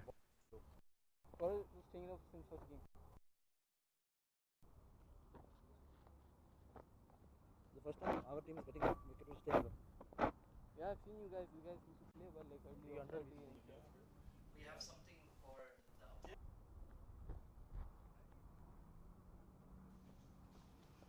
So let's see what Captain Ahmed Raza gets out there. Taking a look at his field, he has a slip in place. Bit of an umbrella field on the offside. A short extra cover. So good to see him attacking here, still pressing for wickets. Yeah, and I'd like him to see how quickly he can get some purchase off this surface. He's a high trajectory bowler. He's got some good pace on and good revs on. But looking at that delivery there, there's not a lot of turn there early doors. I'd like to see him going through the crease a little bit more and seeing if he can get some purchase. It'll be a good contest for a young Vinayak here. Yeah, it's been a slow turning kind of a surface. Fired in this time off the back foot, and we've seen the nature of these wickets change throughout the D50. In the first week there was a lot of grass left there, a lot of seam movement. There was prodigious, pardon me, swing out there, and now the pitches have really slowed down. They're more for the spinners. If you can bat on them, take your time, you can get hundreds. So good to see all conditions coming in play. Yeah, and a good testing stage for all the cricketers here, and a good opportunity to show your skill against the different variations of pitches. And there we see a little bit of turn is what I'm talking about there. Ahmed, you can see him just going slightly wider, more round arm, trying to get some purchase off the seam, and that's fantastic. There, great bit of turn. Plenty of spinners in this Fujairah bowling attack.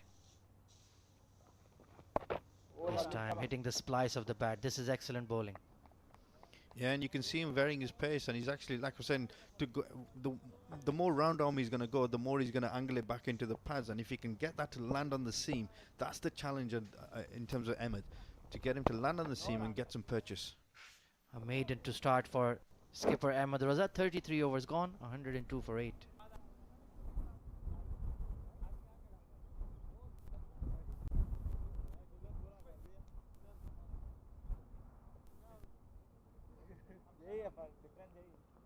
Taking a look at the bowling analysis here for Fujairah then. 5 bowlers used. Mohammad Farooq 2 for 17 in his 8. Aryan Lakra, fantastic spell early, up 3 for 33 in his 9 overs. And Ahmed Raza getting into the attack now. So they've only used 5. Looks like they'll be getting full spells here today.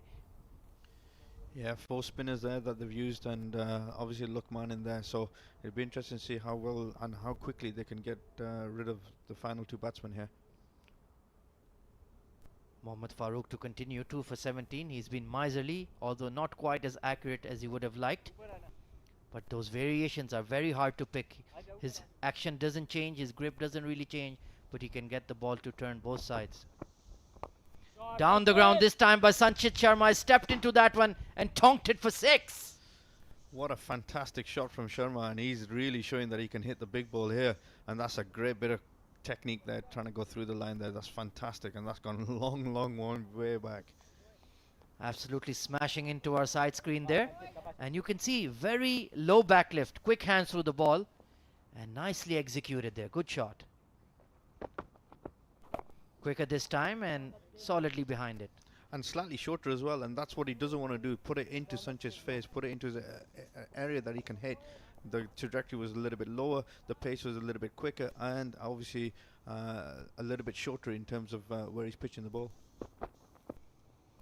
Tried to slash that away through the offside. He's moved on to 18 of 21, so once again Sanchit standing up and being counted for his side. And maybe warranted a place to come before Vinayak. I think that's what probably he's trying to show here. Solidly behind that once again. This is the issue that I'm seeing. They hit a boundary, but then they fail to rotate strike. That's what something these young chaps need to work on. Yeah, and I think that's the difference between high level elite cricket and obviously domestic cricket at the moment. Is this is where they get found out, and that's a big appeal there, and he's gone. Fantastic wicket. My goodness, Sanchit Sharma, what have you done? Just as we were hyping you up, just as you were looking well set at the crease, you've chased a short wide one and edged it, and a smart catch there by keeper Hamdan Tahir. Good hands from Hamdan at the back there. Fantastic bit of keeping there, keeping his eyes. And this is the difference between this catch and the one that he's dropped before. He's actually gone with the ball, and a great bit of celebration there from Farooq to get the final Sanchit there at the end. A 3 for Mohammad Farooq on the day then. A much needed boost in confidence for the keeper as well, taking a good catch. 18 of 23, 2 boundaries and a 6 in that innings for Sanchit. Yeah, and the last man, Rahul Bhatia, coming in now. This could be quite over quite quickly here, and ECB Blues need as many runs as possible here. If anything, just continue to bat as much as possible, but it just goes to show how long the wickets are going to be here. Depends on how quickly they can get these wickets and how quickly they can get some runs. It's the bespectacled Rahul Bhatia coming in, second innings in the tournament, no runs to his name so far. And what can you tell us about his batting though, Qasim? Is he is he a true number 11 or he can hang around? I can hang around, but obviously you're batting at number 11 for a reason. So there must be something in him. Obviously, from There must be something the coaches have seen there. to put him at number 11. Yes, absolutely. No, he can definitely hold a bat. That's for sure. But how much contribution he's going to make at this late stage, we're not sure. It's off stump. Go back. Slightly more. Yeah, that's middle. Mohammad Farooq getting a 3 for on the day as well. Then it's been the spinners doing the principal damage here for Team Fujairah. 3 for Aryan Lakra, 3 for 23 for Mohammad Farooq as well. And Emirates Blues, they'll be bitterly disappointed with this outing. They had won the toss, elected to bat, and almost yorks himself there, Bhatia. My goodness. 34 overs gone, an entertaining one, 108 for 9.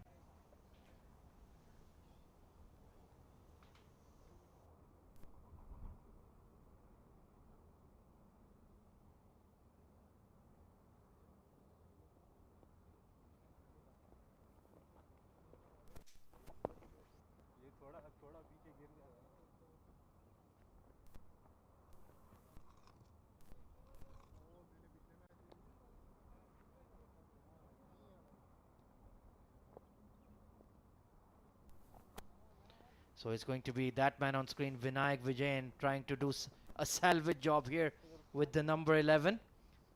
Ahmed Raza to continue, a maiden to start. And I think it's all about damage control right now for Emirates Blues. Anything they can get on the board, they'll live with it. Yeah, it's one of them situations where they say stick or twist here for young Vinayak. He's got to make a decision here in terms of what he's going to do. He can't stay out for long with Rahul on the other side. He's got to do something different here. Ahmed Raza, such a canny operator, just bowling it into off and middle, saying if you're going to swing across the line, then I'm going to nail you. Let's see how long you can hang in there, just blocking the ball. And if that's the plan, 3 dot balls that we've seen so far, Vinayak has to do something different here, and he has to try and look to rotate the strike. And if that's the plan for the batsman, then Ahmed needs to do something different to get him to do something different. I think he's eyeing that leg side for sure. This time punched away towards the cover fielder who does well, Aryan Lakra, and he's cramped up. Can you believe it? The under 19 lad, you got to be a lot fitter than that, buddy. I can't believe it, it's Aryan. Just trying to stretch those hammies out, get rid of that cramp. And it's like a one-on-one going on right now, a practice session. Hamdan telling his captain, even if you bowl it at the legs, he's going to hit it there. Keep an eye. And it's back-to-back maidens for Ahmed Raza. Good bowling. Good bowling, but questionable batting here from young Vinayak, and I'm sure he's trying to last as long as possible on the crease, but he's forward defensing and just tapping it into the offside, which is not really good enough at this stage. He's got to look to try and, if anything, take some responsibility and then get a single off the last ball or last 2 balls to get back down on the other side. He has to try and look after Rahul Bhatia and try and get some runs at the same time. Difficult task, obviously, with a quality bowler. Lack of responsibility is certainly the key word today. A lot of batters getting out in single figures for Emirates Blues. The coaching staff will be disappointed that the boys have not put up a better show. Team Fujairah have not been challenged at all. We were really looking forward to this game because these two are very promising sides. And Mohammad Farooq into his final over. And what I would probably like to see from Farooq is 5 googlies. 2 spinners in 2 slip fielders in there. And let's just see how the left-hander handles that.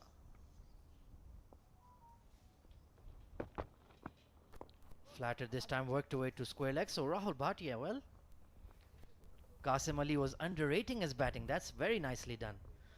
Nicely done for a left-hander against a leg spinner who's just given him a short ball. Yes, very good shot. My goodness, you set some really high standards here, Qasim. As he should, being a coach in the ICC Cricket Academy. 109 for 9. Oh, that googly once again didn't pick it. Gone down the leg side. Hamdan once again untidy behind the stumps. but they'll take it. Every run counts at this stage. Every run counts for Emirates ECB Blues. 109 for 9. Let's try and get to 115. Let's try and get to 120. It's all about those mini goals. Every journey starts with that single step. That googly once again, bit of a misfield, and Hafizur Rahman, my goodness, you're not playing today. That doesn't mean you start misfielding all over the place. Poor stuff. The boy had one job to do, and that was just pick the ball up. He's only been on the pitch for a short while, and he's messed that up as well. Ahmed Raza giving him a glare with a bit of a smile, but a evil looking smile. Nelson on the board. Let's hope it's not unlucky for the Blues. Oh, almost yorks himself there. And that's the problem. They're so cautious. Even when something is thrown up, they're just dead batting it. Yeah, he's gone quite hard hands there, Vinayak. Outside off stump there. He's just looking to tap it into the offside. If anything, he could take that on over extra cover. He's got lovely hands. Steady end to his spell then. 3 for 25 for Mohammad Farooq. Has had a productive day in the field. And let's just take a look at his performance today then. First one was a bit of a maniacal run out there. My goodness. Absolutely nowhere. And a wicket gifted to them.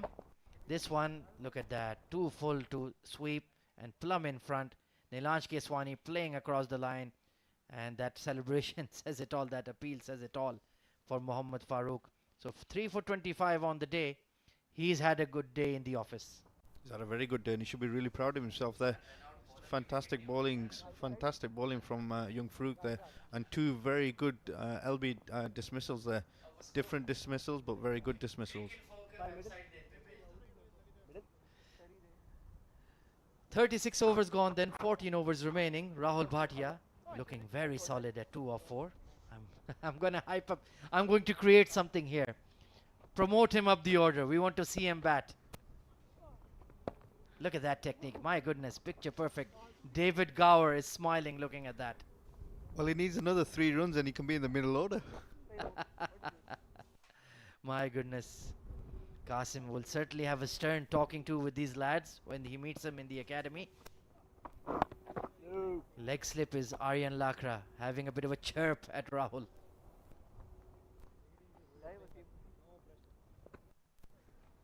Ahmed Raza yet to concede a run off his bowling. Wow. Nicely punched down the ground. That is absolutely magisterial from Rahul Bhatia. And commentator's curse as well. Right on cue. It took 15 deliveries for somebody to finally get a run off him. But Rahul Bhatia, he looks one for the future. 112 for 9. Vinayak on strike. And he's just having a net out there. Beautiful defensive technique. I'm going to seriously question Vinayak here. 8 of 44 balls here. I'm not sure what the game plan is here, but he's got to try and rotate as much as possible. Ahmed Raza just content to sit in. Keep bowling those arm balls at middle and off. Playing at the patience of the batter. And do you think it's a captain factor? Do you think he's batting against the captain? It's a mentality thing, or do you think it's the situation, or do you think it's technical? That's a very, very good question, and you're putting me on the spot, and I'm neatly going to dead bat that, and I'm saying it's just good bowling and good batting. Well played, son. Well played. That's a really good shot there. I was seeing what you did there, and looks like they're going to have a bit of a drink. 37 overs into the innings.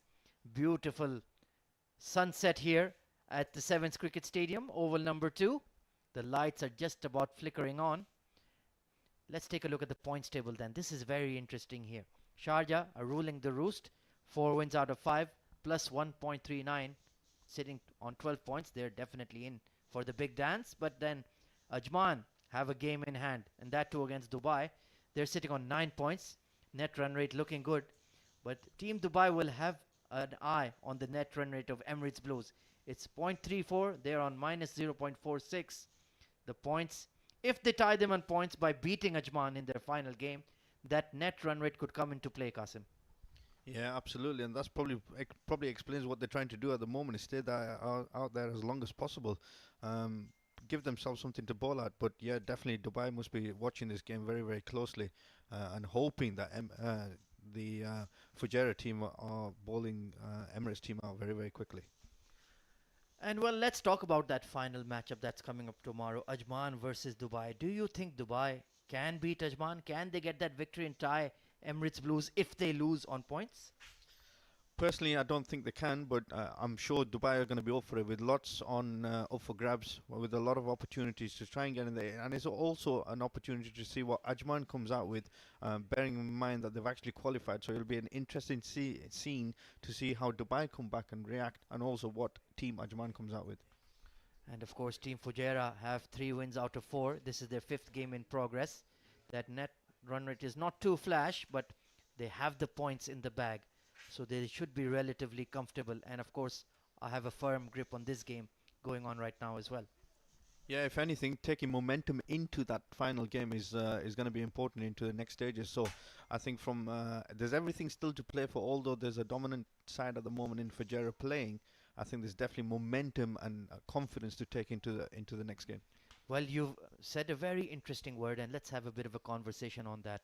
Momentum and form. When we had Ahmed Raza in the com box a few days ago, he said isn't real. It's a state of mind. And the great commentator Ian Bishop as well, he said that momentum doesn't exist. It's just a thing between your ears. So do you believe these are actual things that are tangible, that affect the way you perform, or it's just about your mental state? I think it's about mental state. There is definitely an opportunity to take your momentum from one innings to the next, or your confidence one innings to the next, one delivery to the next. Yes, but it is a state of mind. It's an opportunity to have some good mental cues, reassured about your process. If your process is good, your outcome is good. Once that you've nailed your process and you're confident that that can deliver under pressure, the outcome will just happen itself. Absolutely. Mental cues is a brilliant word you've used there, Qasim. It's about preparing even in success or failure. You have to maintain your routines and the way you prepare for a game, and then the outcome will take care of itself. Yeah, absolutely. And I challenge all coaches anywhere, regardless of what age group they're working with or what kind of talent they're working with, practice the stage that they're going to be working with their players in a game situation, in a pressure situation, so your players can handle that pressure more frequently than not. So they have to be able to control their nerves under that pressure. And sometimes we as fans of the game, as observers, feel that this player doesn't care enough that he failed. This player is not celebrating enough that he made those runs. What we don't realize is that's part of his process. The result is something that is a variable on the day. But win, lose, you have to maintain your discipline and the way you prepare for a game. Yeah, absolutely. And preparation is key. I mean, you just look at the CSK guys outside there. They're preparing themselves in a game situation or in a match situation with their scenarios to deal with the handle with the pressure. Okay, pressure is obviously environmental, it's in state, it's in your mind, but also you can put self-pressure on yourself, your peer pressure on yourself, your parent pressure on yourself. So it's about handling that situation, handling their mental cues and getting over that line with your process. Well, pressure is another brilliant word that you've used there. It is a state of mind. How do you prepare these young chaps who perhaps have a couple of bad games, they feel a bit down, a bit depressed? How do you then tell them that don't take that pressure, don't think about it? How do you get them out of that funk? Funk is a good word. I mean, I think getting them to understand the big picture is most important. I think we have a tendency nowadays to just focus on each delivery, each ball, each result. With Aryan Lakrak just coming back into play there. Nice forward defence with the young David Gower of UAE cricket there, the Rahul Bhatia. Absolutely has one over up his sleeve. So Ahmed Raza smartly getting him on when there's a bit of a lull in concentration after the drinks break. Pulled away towards square leg. Rahul Bhatia has been caught at deep mid wicket. So they have been bowled out, shot out just after the second drinks break. Yeah, and it's only taken 2 wickets, and your man Bhatia has held out to the guy on the deep boundary. So it was an interesting shot. I would have just liked to have seen him go square of the wicket, maybe along the floor. Probably didn't even see him hidden in the trees. That's a great catch. My goodness. So Emirates Blues have just made it to the second drinks break. They've been all out. And just like you've said, what was he thinking? That is exactly the way to describe the entire performance, batting performance here from Emirates Blues. Rahul Bhatia caught for 3 of 9. Aryan Lakra picks up a 4 on the day, and it's been the spinners who've done the damage for Team Fujairah. Yeah, absolutely, and fantastic bit of performance there from all the spinners. I thought they bowled really well. They bowled cleverly, and most importantly, they bowled with a plan in terms of utilizing the wicket as much as possible with the right pace, which I think is really important. Taking a look at that final dismissal once again, a nothing delivery, just a drag down ball asking to be hit. Rahul Bhatia obliged and straight to Vishnu Sukumaran at deep square leg. A very, very poor batting effort from Emirates Blues. But those men, the men in green, looking confident and looking in control of this contest. Absolutely, and they made it look very, very easy there. Obviously, just after the second drinks break, it's only taken 2 deliveries, and that man, Aryan Lakra, has done the damage there. Effectively, a poor shot again, and I think that's been the cause of today. Poor shot selection under pressure. Obviously, not being able to handle that pressure, but poor shot selection. Let's take a look at the batting scorecard there. There's not much to write home about, unfortunately. But Aryan Sharma, 16 of 34, was run out, a suicidal run out to be quite honest. Fahad Nawaz was caught in front, 3 of 8. Alishan Sharfu caught at the slips. That was a good delivery to be honest. It hit the splice of his bat and looped up to Ahmed Raza. It slipped, gone for 5 of 10. And after that, it was a bit of a procession. Ansh Tandon played a frankly ridiculous shot, swiping across the line to the big burly fast bowler Lukman Hazrat, 10 of 17. Punya Mehra, 6 of 14. Atikur Rahman hit a few boundaries, was looking like he was in good touch, but eventually swept one that was too full and it was caught plumb in front, 24 of 36. Mohammad Farazuddin was a big hope. He also disappointed, gone for 5, just like Nilansh Keswani playing across the line and was caught plumb in front. Vinayak Vijayan just hung around for a while, remained not out but didn't add much to the scorer, 8 of 47. Sanchit Sharma played a few good shots for boundaries, but eventually got caught behind to a smart catch by the keeper Hamdan Tahir, and Rahul Bhatia caught at cow corner by Vishnu Sukumaran of Aryan Lakra. 112 all out in just 37.2 overs. That's a very, very subpar batting effort by the Blues. Yeah, and just having a look at Fujairah's bowling here, very interesting reading. Lukman Hazrat there, 5 overs, 1 for 20. Aryan Lakra, 9.2 overs there, 4 wickets for 33. Shahnawaz Khan, I thought he bowled exceptionally well, 1 for 30 of his 10. Farooq Mohammed, 3 for 25 there. The pick of the bowlers, I think, for me, in terms of how he's bowled, 3 for 25. And Emir Raza, the captain, just coming in with 3 overs there himself, just for the 1 run. So an interesting scorecard there, bowling the opposition out there for 112 in just 37.2 overs. Let's take a look at some of the highlights of the first innings. Then there were plenty of lowlights, to be quite honest, for the Blues, but this was a beautiful delivery from Aryan Lakra, catching the splice of bat of the key player Alishan Sharfu. At first, Aryan was looking good, square of the wicket, nicely cut away for 4. They looked like they would attack the new ball a bit. Ansh Tandon as well, nicely flicking that away to the fine leg boundary. And that was a nicely executed paddle sweep shot all the way for 4. But this shot from Ansh Tandon, my goodness, he'll have to explain that one to me. And a good catch taken there by the Fujairah skipper Ahmed Raza. And then after that, one big hit down the ground. He was feeling the pressure, Aryansh, and launched into it. Shahnawaz Khan came into the attack and was carted over the covers. There was no sweeper for him, so they did take advantage of that. This was punched straight down to long off. Excellent catch there by Vishnu Sukumaran, nicely executing that. And then Atikur Rahman came in, hit a few lusty blows down the ground. Some going for 6, some going for 4, and this fantastic run out executed by Zishan Abid. Picked up the throw and a direct hit. Hamdan Tahir, the keeper, was excited, and rightly so. This time the wind took it across for 6. Didn't look like he quite middled that, but then that went straight to slip. My goodness, Farazuddin, what were you doing there? Mohammad Wasim, the expression on his face says it all, that what kind of shot was that?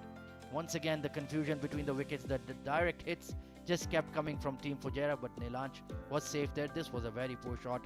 Atikur Rahman sweeping across the line to a full ball. This was nicely executed by Vinayak for one of his rare boundaries behind point.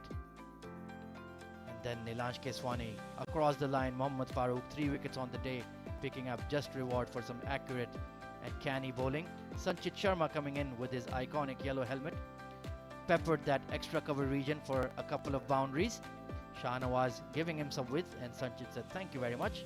I'll cash in on that." This one was an excellent shot again as well. Bottom hand coming through quickly, low back lift and going all the way for 4.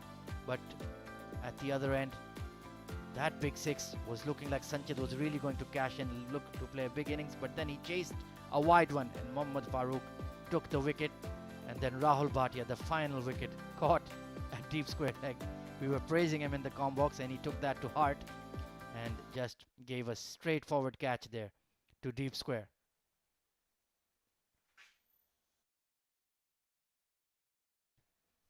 So there's going to be a very short break because Emirates Blues, have been bowled out very quickly. This is the team Fujairah batting lineup that's going to come in. Aryan Lakra will probably get an opportunity. Ahmed Raza in the middle order. Zishan Abid, the backup wicketkeeper. Expect him to bat. Mohammad Wasim, the big fish. He's definitely going to get a bat out there. We've seen Hamdan Tahir get a few opportunities to open for Team Fujairah, so it will be interesting to see what he does in this match. Basal Hamid at number 4 is the anchor that they can rely on. Shahnawaz Khan at number 5, excellent batter as well, gets on with the game. Vishnu Sukumaran and Asfandyar can bat as well. So there's a lot of batting remaining in this side to chase down this meager total here, Qasim. Yeah, and they're packed up with batters here, and I probably expect them not to use all of them, and it should be quite easy to chase down, especially under the lights now, with not a lot of experience in the ECB camp.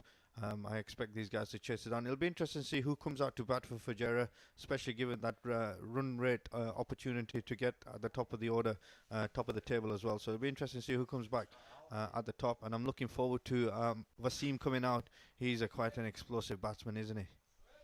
Absolutely. He's definitely going to get on with the game. You've just posted 117 odd, so he's not going to die wondering at all. Very, very strong side, and they will have that net run rate in mind. They want to finish the group stage at top of the table and play the relatively weaker side who will come in at number 4 in the top 4 of the semi-final stage. Yeah, and probably set up nicely for Wasim. That I don't think he minds that at all. To just get on with the game, it'd probably suit him a lot more. To free himself up and just go after it. It'll be interesting to see how who opens up. But also, one of my favourite guys here, Basil Hamid. I like him very much. He's a very gutsy cricketer. He's very well talented. He's a hard-working person, and I see him in the gym every single week, every single day, working hard on his game. He's a very processed man, so I like him a lot. I think he'll add value in terms of any team. It'll be interesting to see who partners Mohammad Wasim to go after that chase. I think perhaps Aryan Lakra, the under-19 captain, he's been purposely selected in this side to learn from Ahmed Raza, the captain of Fujairah and of UAE. So hope to see him. He's had a bit of a mixed bag performance. He's been good with the ball but hasn't gotten a start in the batting. Has been fiddling and getting caught behind. But those pitches were a lot harder early in the tournament. There was a lot of grass on them. It was swinging a lot with the new ball, especially under lights. So perhaps this slower pitch that's favoring spinners, he might come in and feel a lot more comfortable opening the innings. Yeah, and I think he's naturally an opener. He obviously opens a lot for ECB cricket in terms of junior cricket, so representative stuff. So I don't think it'll phase him opening the bowling. I think he's very good in terms of his temperament, and I think his shot selection is going to be very crucial here in terms of, especially on a slow wicket like this, which has got a little bit of turn. If they can get some pace on there as well, it might suit him a little bit more. He likes to drive through extra cover and obviously hit back down the ground. So it'll be interesting to see how he comes out. Obviously, with the tempo of Mohammad Wasim at the other end, it'll be interesting to see how these two accompany each other and give a little bit of flair. Absolutely, a bit of fire and ice there, so to speak. Mohammad Wasim, the aggressive player, he gets on with the game, plonks that front foot down, hits across the line, through the line of the ball. And of course, Aryan Lakra, very correct in his technique. A typical left-hand opener, plays close to the body, plays off the front foot very nicely. He's good at those shots behind square as well. And he won't feel the heat of the run rate because Mohammad Wasim is there alongside him. Yeah, absolutely. It'll be interesting to see how this lineup does come out. Vishnu's also not a bad batsman. He can hit it hard. He's actually quite a good batsman as well. We've got the points table that's just come up on here.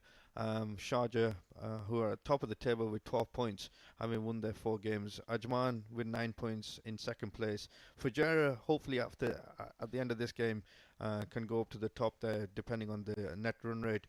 Emirates Blues obviously will probably stay in 4th place on 6 points, and they'll finish the group tables on 6 by the looks of it, depending on this game. And then obviously Dubai have got a big chance tomorrow, with Abu Dhabi finishing unfortunately and quite disappointingly at the bottom, having not won anything.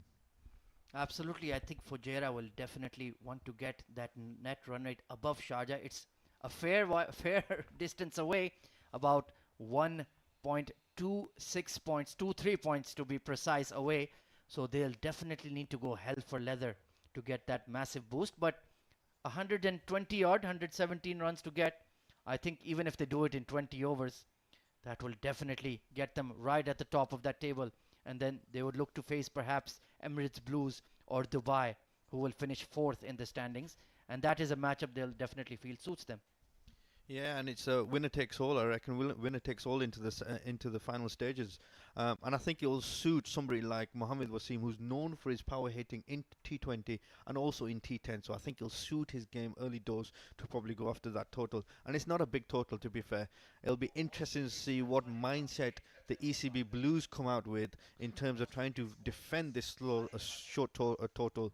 The game is never over until the last run is scored. And I would just like to see a little bit of character from these young ECB players to come out and hopefully take a few scalps and most importantly get some wickets. As we can see there, the most wickets in the tournament, it's left arm orthodox Ayan Khan ruling the roost. But a player who is featuring today, Sanchit Sharma, for the Emirates Blues. He's bowled really well with the new ball at good outswing and gotten the ball to carry through. He has 10 wickets in the tournament. Can he be a game changer in the second innings? Possibly, yes, and he does have the element to swing the ball, and it'll be interesting to see if Mohammad Wasim or the left-hander Lakra tends to go after him and how well he can outplay that craft of the batsman. It'll be interesting to see if the fielders can back him up and possibly take a run out. Lakra is known for his running between the wickets and has been known for that. So it'll be interesting to see how potentially they can put some pressure on the 2 opening batsmen and Sanchit Sharma, and maybe with a bit of spin, early doors to try and cause that pressure. Which spinners do you reckon would actually come on? Well, that's a very good question. I think Neelansh Keswani might open the bowling alongside Sanchit Sharma, and we're just minutes away from the second innings resuming. There's going to be a change in the comm box. It's going to be Abdur Rahman Tariq and Shoaib Ahmed for the start of the second innings.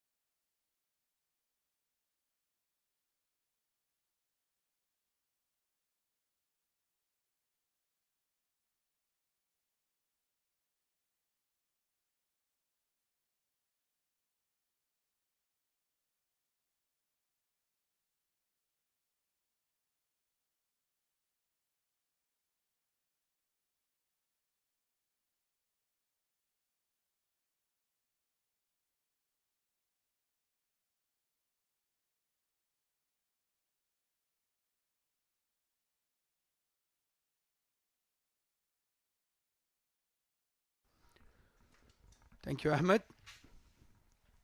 And welcome to our viewers. If you're wondering why we started the game in 10 minutes, it's because Emirates Blues did not bat their quota of 50 overs. So the game has restarted after 10 minutes. We'll have an hour's of play. And if Fujairah is still batting at that time, we'll let you go for dinner. Welcome, Shoaib. Thank you, AB.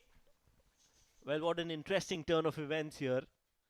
At the start of the game, nobody would have imagined that Emirates Blues will be bowling in a couple of hours, will not be playing their 50 overs as well. As you can see right now, Mohammad Wasim walks out. That's one of the groundsmen from the Sevens Ovals. He's a very good friend of ours. They've used the small roller, Fujairah. Just want that wicket to settle down just a little bit so they can get that 1 hour of play. But it seems Fujairah is not going to go hell for leather. Wasim is opening the batting with Hamdan Tahir. However, if I'm Hamdan, this is the perfect opportunity to go aggressively. Score some heavy runs and show that he can retain his spot in this team. Well, to be brutally honest, I think this entire tournament is a good opportunity for Hamdan Tahir because he's getting an extended run. He has the backing of his skipper.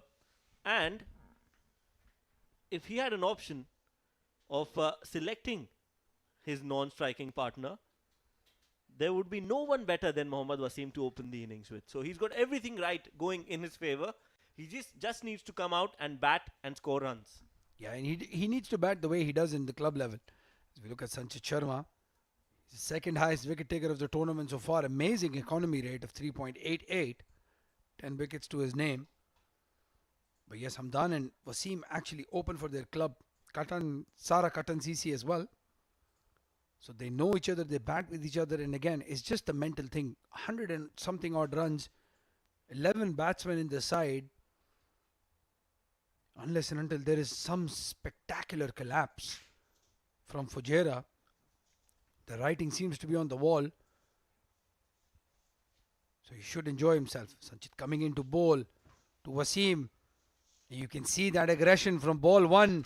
Wasim has played that down to the third man boundary for 4. The ideal start for Wasim, for Fujairah. And if you want the match to finish in a hurry. Oh yes, absolutely. I think he's come out with a clear plan. He wants to score and he wants to score fast, and poor Sanchit will be in the firing line. Now that is also an opportunity for Sanchit Sharma to go out and try to take a wicket, a prized wicket of Mohammad Wasim, because that is one for the cabinet. I mean, he can just go and boast around saying that he's got the wicket of Mohammad Wasim. But can he do it? Good ball, moving away. Nice delivery. That's a good comeback. And yes, getting Wasim out in this format of the game, or in any format for that matter, is a big notch in your belt if you're a bowler. Here you have a look at Anish Tandon and Alishan Sharfu. What a difference a day or two makes. These two were smiling and laughing in the slips when Abu Dhabi was batting a few games ago. Now just 113 runs to defend. A lot of work ahead for Emirates Blues. On the stumps, Wasim plays it watchfully. After that boundary, Sanchit Sharma finding his line. It's been a very disappointing display. They went in with the extra batsmen, as you can see. Punya Mehra coming in for Dhruv. They went for more experience. But again, that unnecessary change of batting lineup, putting them in a lot of trouble. Again, outside off stump. Plays it nicely to the cover region. No run. And we have found out that Fujairah unfortunately do not have a chance of going on top. Their net run rate compared to Sharjah is really poor. However, they could do a lot of damage to Emirates Blues net run rate and give Dubai that window of opportunity to climb into the semi-finals. So still a lot to play in this game. That's a full swing of the bat. That has been played absolutely brilliantly into the air, into the boundary ropes for a 6. Mohammad Wasim is in a hurry. Well, he's gauged the pace at which Sanchit was bowling. He's taken his own sweet time. And then he's just tonked it over long on mid-wicket. Brilliant shot there by Wasim. That's the Wasim we know. The Wasim from the D10, D20 series. The highest run scorer in the past 3 tournaments. He's been struggling just that little bit in the 50 over format. But this will be the perfect release for him.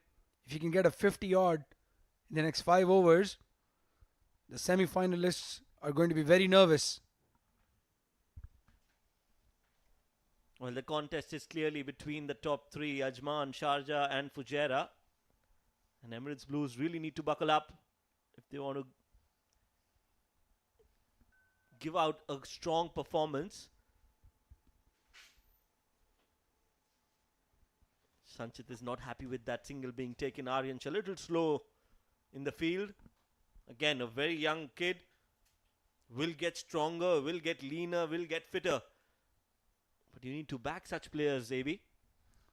Yes, again, I think the frustration of their batting sort of boiling over. That the delivery before, and then Wasim intelligently takes that quick single. Yes, Aryansh, one of the guys to look out for the future. He's just 16 years old. The next 4 or 5 years, he's going to transform. It's important that he transforms into an athlete, into a batsman who can play at the highest level. We've seen his shots. He can play all around the park. Was looking very good before he got run out. So the second bowler, as Ahmed Khwaja was mentioning, Nilansh Keswani. So they've not used Vinayak as the pace bowler. And he's had Wasim's number in a couple of games. This is an exciting contest. Like we always say, a contest within a contest. This is something that we look forward to. Nilansh Keswani versus Mohammad Wasim. And if you've just tuned in, don't go anywhere because this is one matchup you don't want to miss.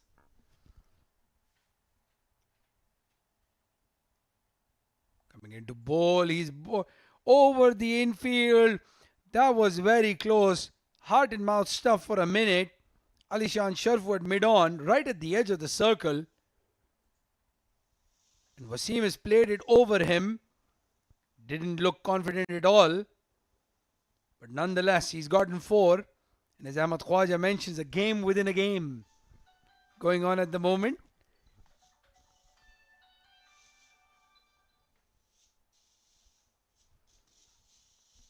That's right. Expect a strong comeback. Well bowled, equally well played, not falling for the bait, Mohammad Wasim, because that was a really good ball.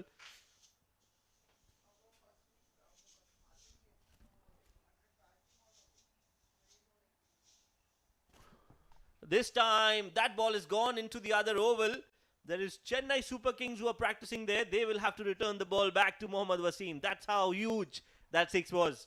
Well, Dhoni and Raina take cover. Mohammad Wasim is on fire. 21 already. He gave respect to that last delivery that was in the stumps. But this time, absolutely bludgeoned it over mid-wicket for 6. 10 runs off the over so far.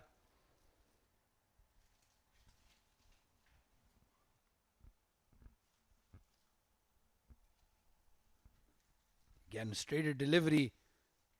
Nilansh does well in his follow-through. They don't take a single.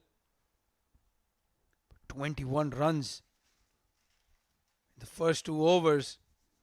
If they go at 10 runs and over, they'll finish this game before the dinner break. Last ball of the second over. He comes down the track. Smacks it hard, but there's a fielder at square leg. So the intentions are very clear from Mohammad Wasim. He wants to go home and have dinner. Yes, absolutely. He doesn't want to wait too long at the 7s. He wants to finish things off, get an early break. Give us an early break as well. My wife will be surprised to see me home early. Thanks to Mohammad Wasim. Well, my wife doesn't watch cricket, so I'm not telling her that the match is over. Right, so we know whom to call now. And give your location details. She's Netflix and chilling right now. There's absolutely no way she's watching this game, even though I'm on TV. So I'm just going to go and have a chill out with my friends and then just say the match is over now. Right at about 10, 11 o'clock in the night. You have to be consistent with your story, Shoaib. It's very important. Learning from the expert.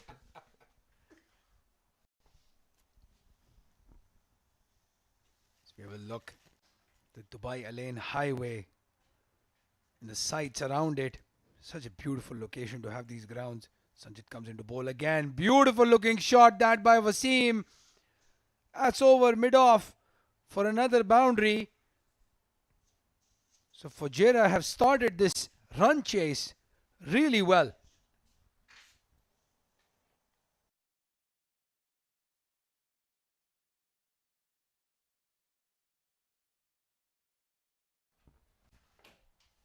Sanchez is looking absolutely good right now. Well, Wasim, he's on a roll right now. 26 of just 13 deliveries. Fujairah 26 for no loss. Sanchit Sharma is taking the blunt this time on the pads. Nicely played for a single. Will we see Hamdan Tahir in a different role today? Well, if he plays a front foot defense in a ball that's in his zone, I'm going to be extremely upset, Shoaib. He has the license to thrill, the license to kill at the moment. Hamdan. Wasim is going absolute great guns at the other end. So give him the support. Show him that you can bat at the same tempo. Because there is the semi-final coming up. That opening slot is still there. Aryan Lakra is knocking on the doors. Zishan Abid has the wicket-keeping gloves as well if needed. So there should be some pressure on the kid. And he's a great kid. He's very confident. He's very talented. I think it's just a mental block. And this is the perfect time to release that mental block. Absolutely. It's a good opportunity for Hamdan to perform today. Nice ball. Very well bowled by Sanchit Sharma. Angling across Hamdan Tahir, the left-handed batsman.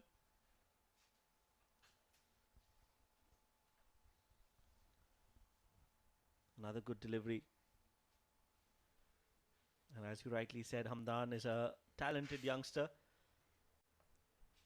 And you just need to grab those opportunities. Today is a good chance.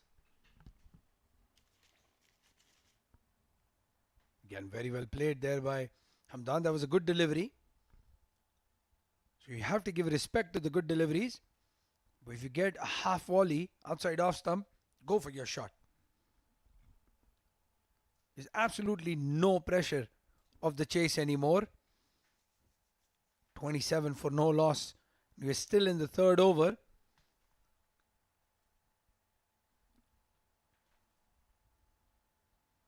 This time up in the air from Hamdan Tahir. Hasn't connected it too well. Will clear the infield but won't go all the way. Couple of runs for Hamdan and that's it. He's off the mark.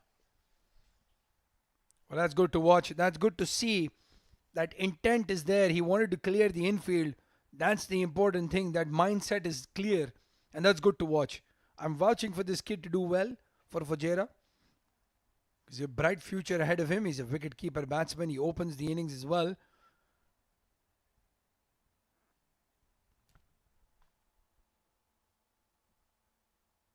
Nicely driven straight down the ground. This is absolute class. That ball will race away for another boundary. The other shot before this was okay, but this one has absolutely nailed it. Straight down the ground, 4 runs for Hamdan Tahir. Well, textbook straight drive that. That was in the slot. Mid-off, slightly square. And he was up in the circle. As soon as that ball crossed him, it was going over the fence. So this will give Hamdan, the Fujairah think tank, a lot of confidence. This is very important. Sanchit Sharma is the second highest wicket taker of the tournament so far for Emirates Blues. And he's been bowling really well. But with the knockouts coming up, you want all your players to be in a good form. That's right. Sanchit Sharma, 2 overs, 22 runs without a wicket. He's very expensive. And so has Nilanj Keswani. An economy of 11. While you see Sanchit Sharma being replaced by Nilanj Keswani on the screen.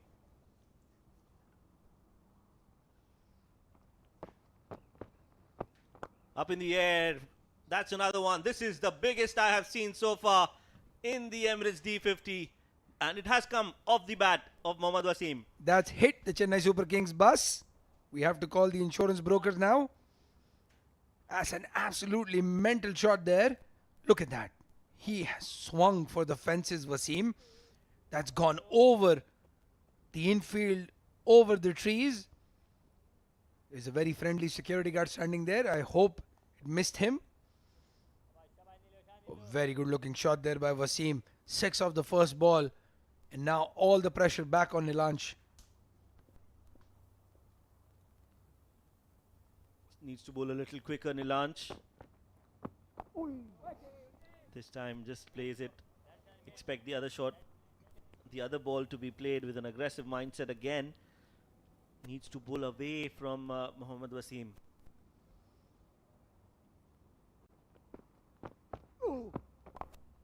This time cut. This is better. To not give him the room, the length that he's looking for to play straight down the ground. Make him play something different. Well, the plan against Wasim should be to have a deep cover and long off and feed him that delivery outside off stump and get him to play inside out the line, inside out.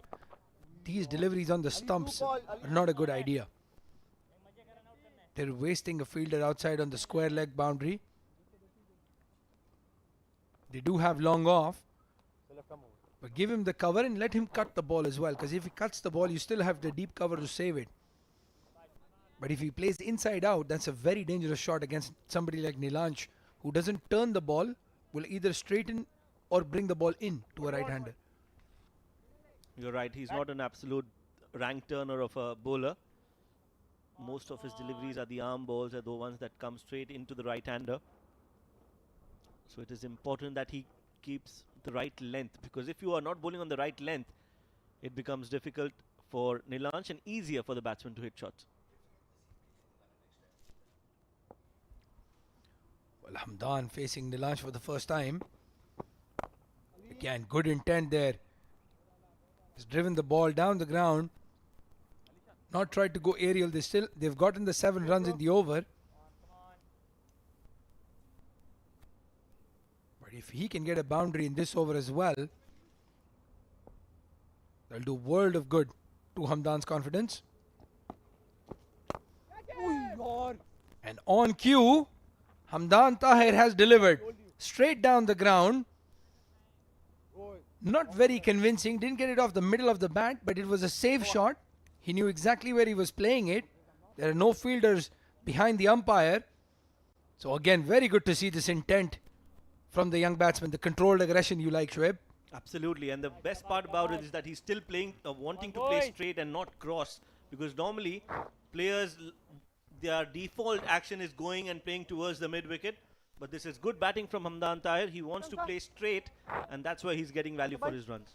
Yes, that across the line shot, unless and until you have the confidence, the hand-eye coordination of somebody like Wasim, who again does not go across the line. He sort of gives it the full face of the bat.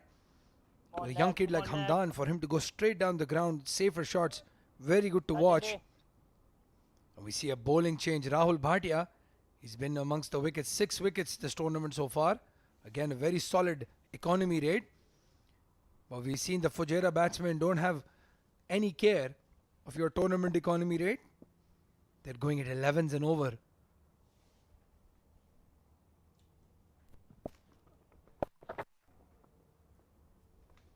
Again, on the stumps, that was a better delivery by Rahul. Rahul is one of those left-arm spinners that actually turns the ball. So you have to be very careful when you face him, because he can get one of those balls to pitch and grip on a wicket like this. Yes, you are right. This is good, again, good captaincy from Alishan to bring spinners from both ends, because anyway, Wasim is looking to charge. And it is a great opportunity for spinners to actually put some pressure and try to take a wicket or two here.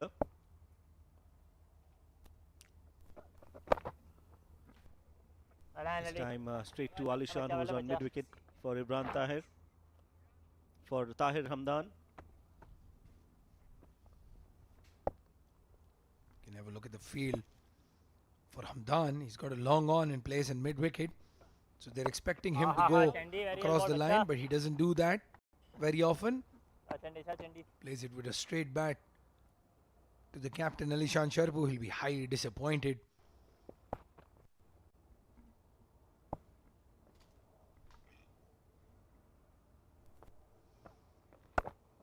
Nicely bowled. Good bowling from Rahul.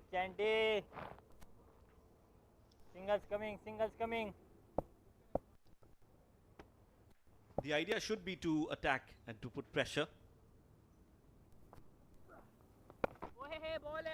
While on the other hand, Fujairah will be looking to finish things off, especially in the power play overs. Try to get as much as possible. Fifth delivery. Rahul Bhatia has bowled very good over so far. Take a quick single. Well, they're trying to take a quick single. Wasim sends him back. And a good over from Rahul Bhatia. Just the 1 run coming off it. So 5 overs gone. Score moves on to 45. Fujairah going at 9 runs and over. But again, you see Hamdan getting bogged down just a little bit. But good to see the senior batsman, the senior statesman giving him the tips on how to rotate that strike, where to place that ball to go for a single. So you look at the batting lineup. Very, very strong batting lineup. 11 batsmen in that. Believe it or not.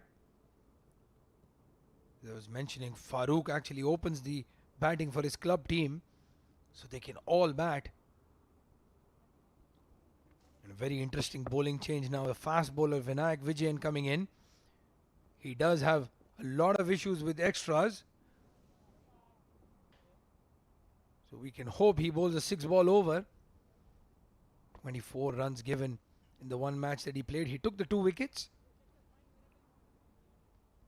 And we were told that he was a spinner earlier in his career, then moved on to fast bowling. Qasim. And it's the other way around for Sachin Tendulkar. Sachin was a fast bowler earlier and he was asked to focus on his batting. And the rest, as they say, is history. Well, I have no idea how you become a fast bowler from a spinner. I've been a spinner and I've been slowing down every year. There was a term used in the 92 World Cup, dibbly-dobbly bowlers, the likes of Chris Harris. And I think I fall in that category. But Vinayak Vijayan has moved on to become a pace bowler. Very interesting. Well, he has the physical attributes of a fast bowler. He's nice and tall, fit. But as you rightly said, a little wavered in his line and length and has bowled a lot of extras. That part of fast bowling is the most difficult part of fast bowling. To be consistent and to be able to bowl in a certain area when you want to bowl. That's the key for a fast bowler. Well, Shoaib, the interesting thing is he gets a lot of swing. Again, as you can see, he gets swing. The only problem is when he releases the ball is so far away from the batsman, they just keep swinging away from them. He's given away a lot of 5 wides, for example, wides down the leg side to right-handers. For that same reason, you saw that delivery to the left-hander, just pitched and kept moving away. And again, the physical attributes are right. I mean, you have a spinner like Ashwin who's taller than most fast bowlers and he's so impactful. So unless and until you have complete control of the ball, it's very difficult art. You can't just wake up one day and say, you're a fast bowler. You're not just going to wake up one day and say, I want to be a fast bowler. There's a lot of hard work that goes behind it. Yes, and a lot of bowling basically. So you need to keep bowling in the nets whenever you have an opportunity, because it's all about muscle memory, your body, your rhythm, your run up. Everything is a part of a it's part of a subconscious mind. And as you rightly said, AB, it was as if you were predicting the future. Just one ball earlier you said that the young Vinayak has this knack of bowling 5 wides, and he's just proved you right. Well, this is what happens when you watch these kids play a lot in the domestic circuit. I've had the benefit of having been part of those games, watching from the outside. And again, you learn these things about these players. He's got a lot of pace, but he's got a big issue with control. And he's been bowling a good over so far, but he's given away 7 runs already. So Fujairah don't have to do anything now. Again, a good delivery, but very well played by Hamdan. Anstanden fields that. They take just the 1. But a bowler like that is very dangerous as well, because all of a sudden he'll come up with this peach of an in-swinging Yorker and get somebody out. Yes, you're right. But a wide like that, makes you focus even more as a batsman, because you know that now that he's going to come back strongly. So you are well prepared, and that is exactly what happened on that delivery, where it was a fuller length delivery, and Hamdan Tahir was in so much of control, played it nicely. Vinayak Vijayan, for a fast bowler, like I said, it has to be on your subconscious level. And that is another poor delivery, a full toss delivery. Lucky that Wasim did not play it in the gap.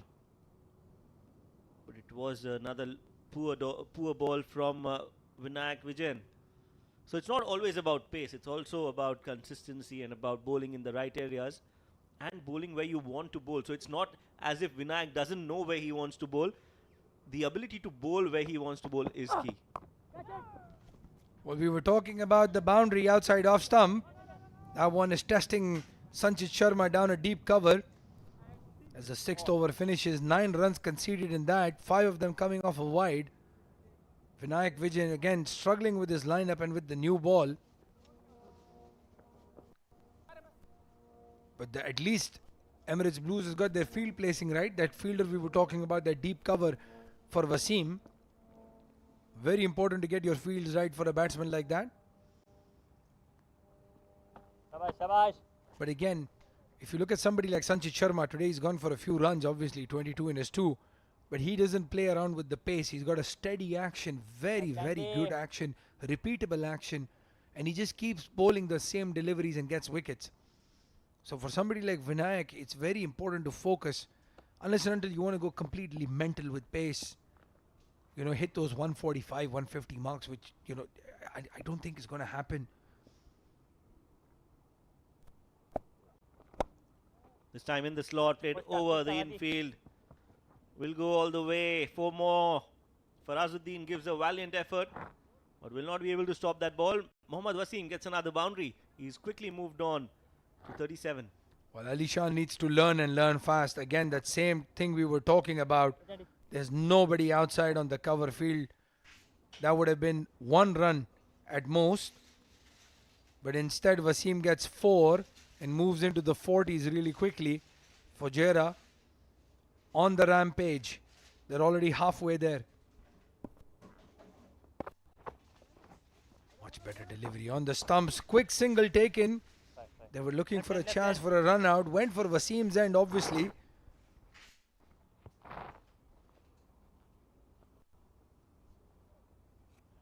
Good running between the wickets, but it is important as a bowler also to be aware of the match situation that you're bowling in, and also the player mentality you're bowling to. So now if you're bowling to Mohammad Wasim and you've seen a few shots from him in the first few deliveries, this time straight down the ground, absolutely beautiful shot here from Hamdan. Use of the foot is clinical, and Hamdan Tahir gets another boundary. Let's have a look at that again. Lot of focus in Hamdan. Steps away just a little bit down the track. Gets to the pitch of the ball. He still hasn't middled it. It goes racing to the long off for 4. Ansh Tandon was at long on. Yeah, absolutely no chance. So now boundaries coming from both sides of the wicket. A good recovery there by Rahul Bhatia on the pads. Dot ball. 9 runs off the over so far.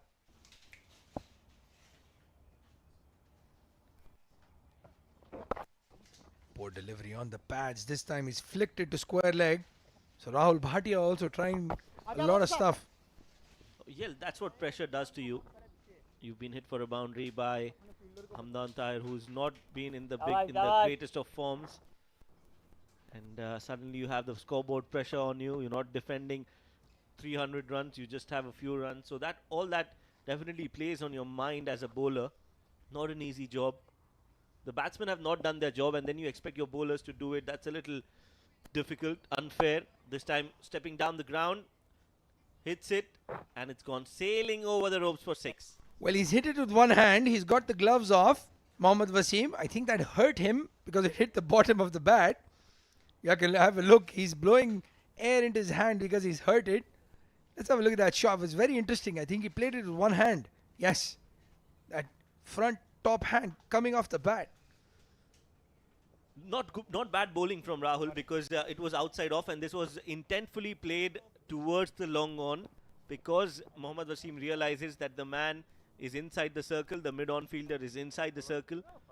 So innovation from Mohammad Wasim gets him another 6. And as you rightly said, they are in a hurry to finish things off before the break. Well, Wasim has asked for a change of gloves. I think again his hand, the top hand, slipped off the bat. He was looking to hit it from the 7th ground near Abu Dhabi somewhere.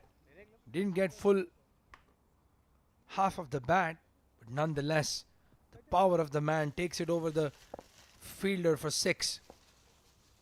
Hamdan Tahir, Farazuddin, another bowling change, outside off. He was on the back foot, capped on the back foot, gets no run. Yes, Mohammad Farazuddin, 4 innings, just a wicket. Slow and some turn. As you can see, Mohammad Wasim just calming his partner down, Hamdan Tahir. Vinayak Vijayan was just introduced for an over. This time played in the gap. Rahul Bhatia will chase the ball, looking for 2. Will get them easily in the end. Well, he did get a hand on that. The cover fielded. Otherwise, that would have raced to the boundary for 4. But I do feel that Fujairah have missed out. They could have run 3. Rahul is not the quickest to the ball.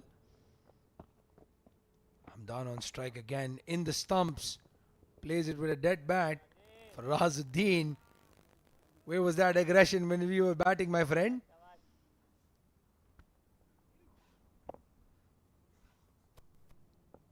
Well, that's Farazuddin for you. Will fight every ball.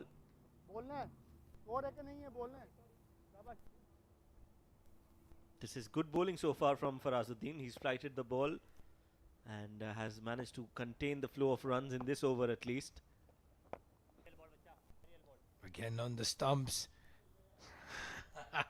Lovely to watch these kids. A lot of spunk, a lot of attitude. They play with each other every day. 8 overs gone. The score moves on to 72 for no loss. We're about 20 odd minutes from the break, the dinner break. I have a feeling 20 minutes is going to be more than enough time to get to those 40 odd runs that Fujairah need to win this game.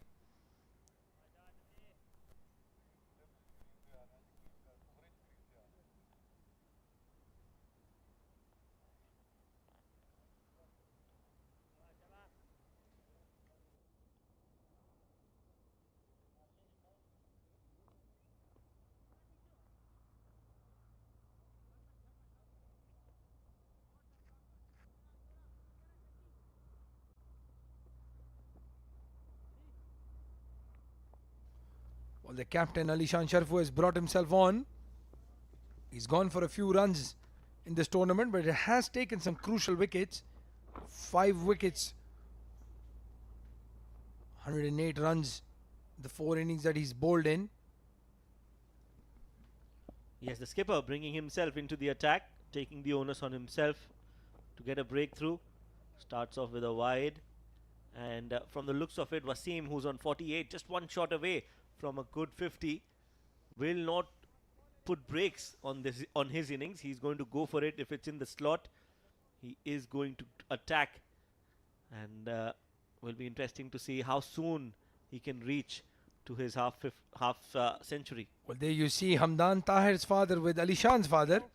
So good to watch some friendship between the two rivals in the middle. Hamdan Tahir is the captain of Sara Cotton CC as well. And Ali Shan, as we know, leading the Emirates Blues team. We have a look at Fahad Nawaz. Disappointing outing for him today.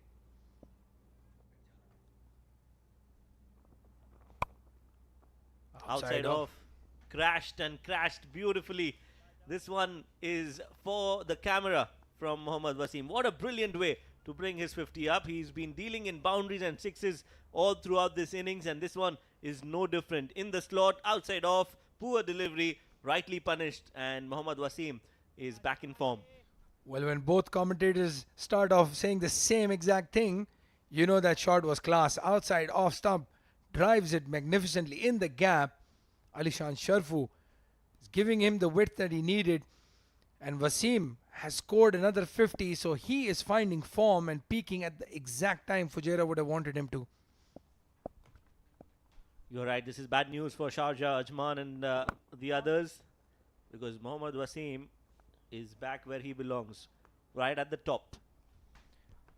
They're missing Osman today. Osman had an injury with his hand. He found some form in the last game against Dubai, scored a magnificent 100. We've seen Basel score a few runs as well. So this Fujairah lineup peaking just at the right time before the knockouts. We saw Sharjah having an amazing collapse in their batting. This time it's outside off and cut towards point. No run. Some extra protection for Alishan on the offside.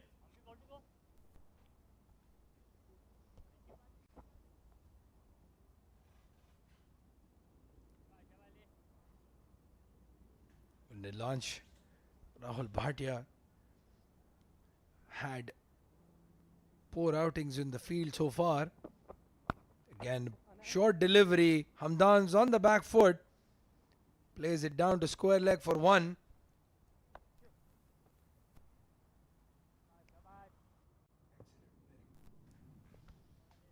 .4 overs, 78 for no loss. Hamdan on 19 of 25. Wasim is the record in chief, the man, the demolition man, who's destroyed Emirates Blues in the first 8 overs. This time a short delivery, slower bouncer. Vinayak, Vijay and will fumble but still stop that. They've taken a cheeky single which was never on the cards. This is poor cricket from Emirates Blues. 9 overs gone, 80 for none. Well, this is going to be very disappointing for the Emirates Blues coach. Najib is sitting outside and watching very hard taskmaster. He's not going to enjoy that fielding effort from Vinayak. As we have a look at the scorecard, Wasim 54 of just 29 deliveries. He's not given any chances. He's just hit them very cleanly. Hamdan Tahir 19 of 25, looking good, providing the right support at the right speed. This time to Wasim. Again, with so many batsmen still to come. If anything, Fujairah just need to figure out what their best playing 11 is going to be moving forward. They're looking like a very dangerous unit now. And in the past few tournaments, we've seen that Fujairah is usually top and then they lose the final. That's right, they choke in the finals. But meanwhile, there's another extra from Faraz. Maybe they need to change the green from South Africa and move it to another color like a yellow or something. Well, Abu Dhabi is yellow and they're not playing as Australia, so just need to find another color for them. Well, yeah, it's all about big game pressure actually, and then if you are the favourites, you have some extra pressure on yourself to perform, and I think that is what is happening with Fujairah in the last 2-3 finals, whatever they've played. Meanwhile, it's played up in the air. This one has gone high. Has it got the distance? Yes, it has. That's another 6 from Wasim. This time it's Farazuddin who's come under fire, and there is really no escape for any of these bowlers. Well, there's still the power play going on. So there are two fielders outside the circle, and Wasim is not middled it, but nonetheless there was nobody at long off. A safe shot goes over the field for 6, and this time he charges down at Faraz. A fine square leg for just one. Faraz must consider himself very lucky. Any other day that would have gone over mid wicket for 6 as well.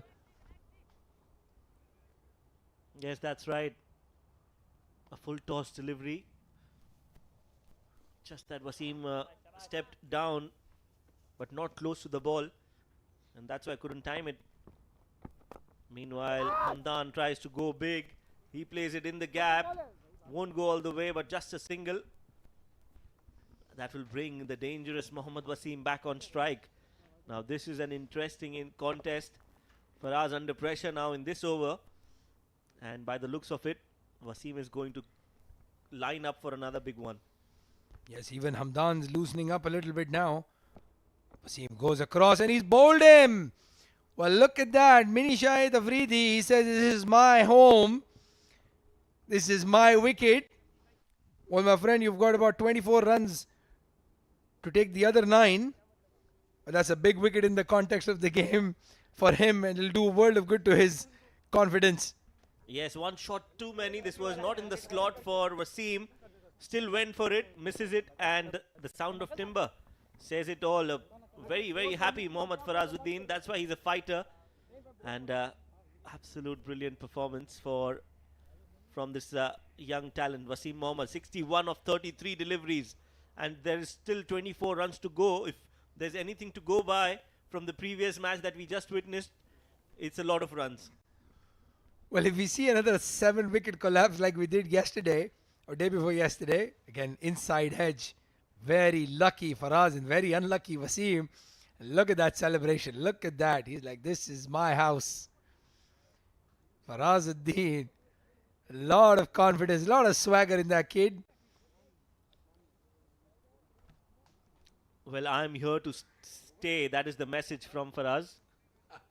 I'm not going anywhere. And that is a big wicket.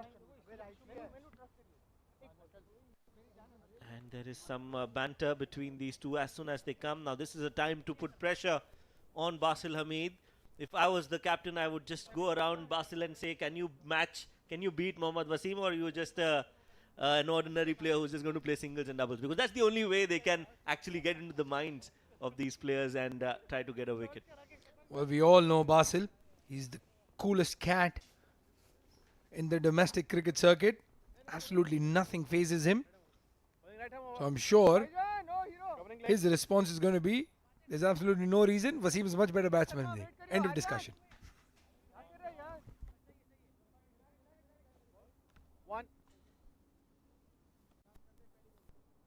Interesting to see Basil's approach now. 24 needed. Forward defense. Oh, that's what Faraz is singing right now. He's pumped up. That's a Punjabi song for you. 10 overs gone. 89 for 1. And everybody's having a laugh. Even Rahul Bhatia is having a laugh. Faraz's channel is Inner Daler Mendi.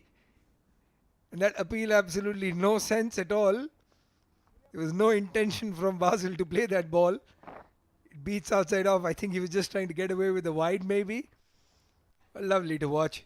When you're at the brink of such a big defeat as is Emirates Blues at the moment, unless there is a complete brain fade from the Fujairah batting lineup again, have a look at that. There's still Asfan Diyar, batch for 3 in his club. He's the club captain. Shahnawaz Khan we've seen can bat. Vishnu Sukumaran is a top order batsman. So is Zishan Abid. So a lot of batting still to come. But that one wicket just getting the kids excited, and it's good to watch. At least they're enjoying themselves. There's still a lot to do. There's the Under-19 World Cup coming up. This tournament and this team was made with the preparations of that tournament in mind.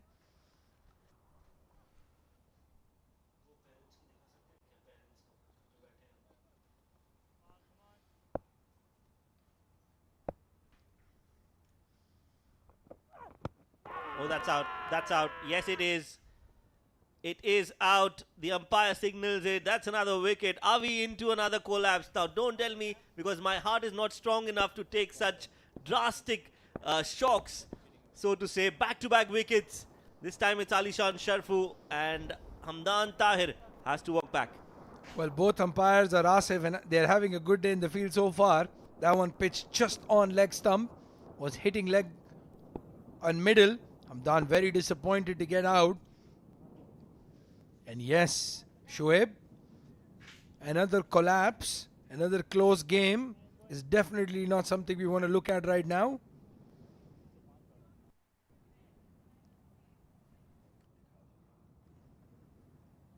As Hamdan Tahir walks out, and Ali Shan's dad is telling Hamdan's dad that's exactly what has happened.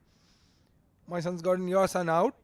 Can you give names to the faces here? Who's who? Well, the guy in the blue shirt is Mr. Tahir. Light blue or dark blue? The light blue shirt, I'm Okay. sorry. And the guy in the green shirt, light green shirt, is Ali Shan's dad. And the kid in front of them, Muhammad, known as the statistician, knows all the stats of all the domestic cricket that happens. I was hoping to have a chat with him hopefully today, but we've been in the middle of such a fast-paced game. Aryan Lakra just at 25 runs in the 2 innings so far. He's opened the batting both times. He's coming in at 4 now. 24 runs still to get. They've lost 2 wickets. Well, there's no slip. Alishan needs to get a slip, get a few close-in fielders. Alishan, 1 of 8. Did not perform with the bat today, but definitely has got a big wicket of Hamdan Tahir with the ball.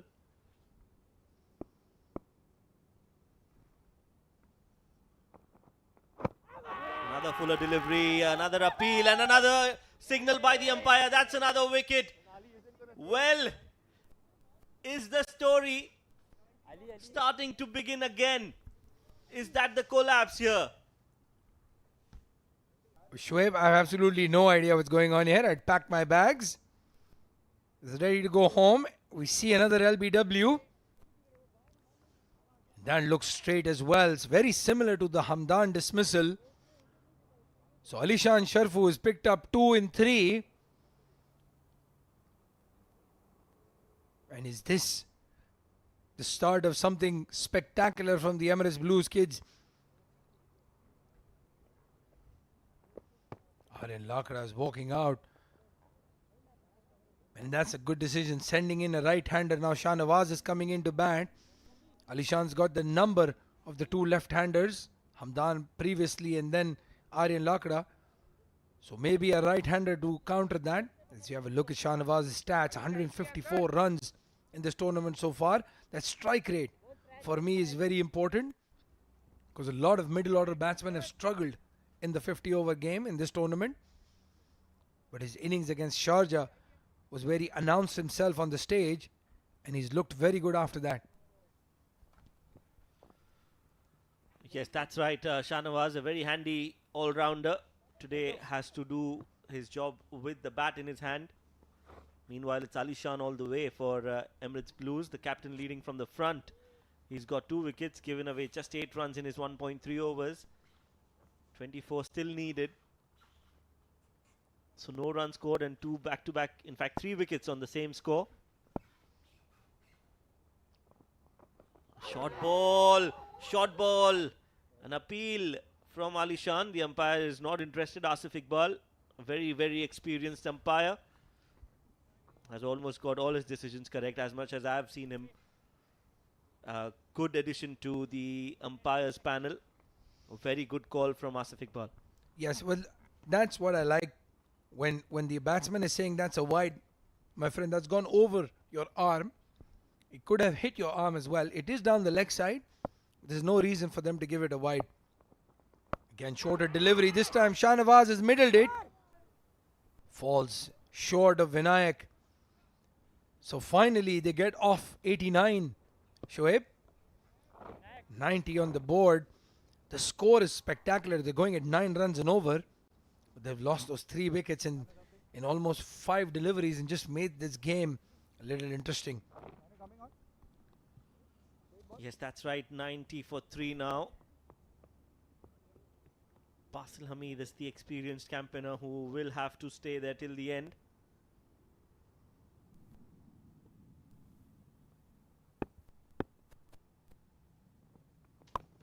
Meanwhile, it's Alishan who's had another successful over. 11 overs gone. Fujairah 90 for 3.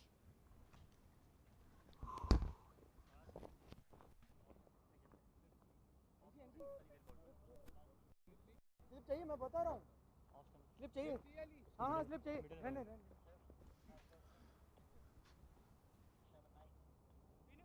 संचित point पे चल नहीं नहीं तू जा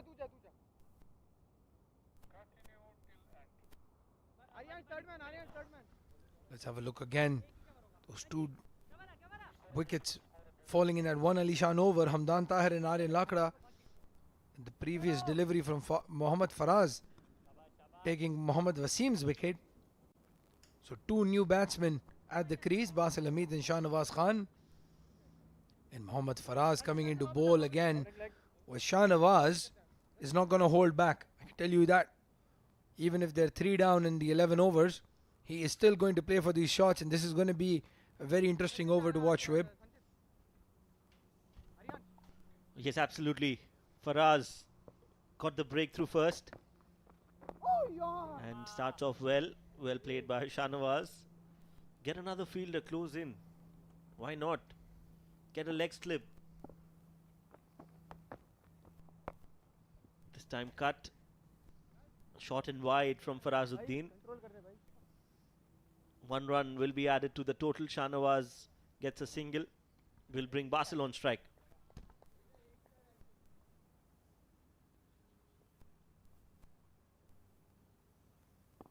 Mr. Cool Basil is going to take his time to settle in. He's in absolutely no rush. So kind of look, just playing with his gloves just a little bit, getting that start.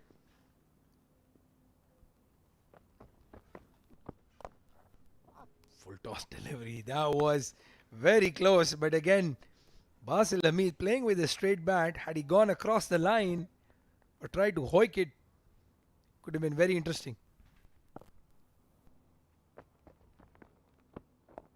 Nicely bowled again from Farazuddin. Well, he can play for the under 11s, under 13s as well. He looks so young. Baby-faced assassin, Mohammad Faraz.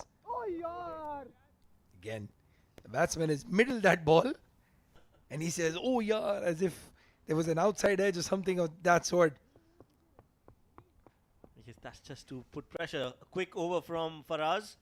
12 overs gone, 92 for 3. Well, somebody needs to tell Ansh the over is done because he's still standing at slip.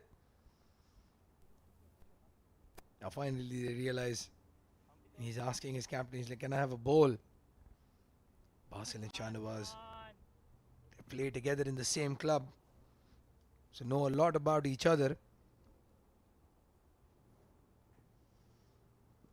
Well, what Emirates Blues would want to do is just delay the inevitable as much as they can. Because every over, you have a look at Mohammad Sharafu, the statistician, 11 years old, and he does a handstand for us. Absolutely brilliant. Clearly somebody has told him, you're on TV. And he says he's better than Alishan. This is on the record, by the way. Full toss.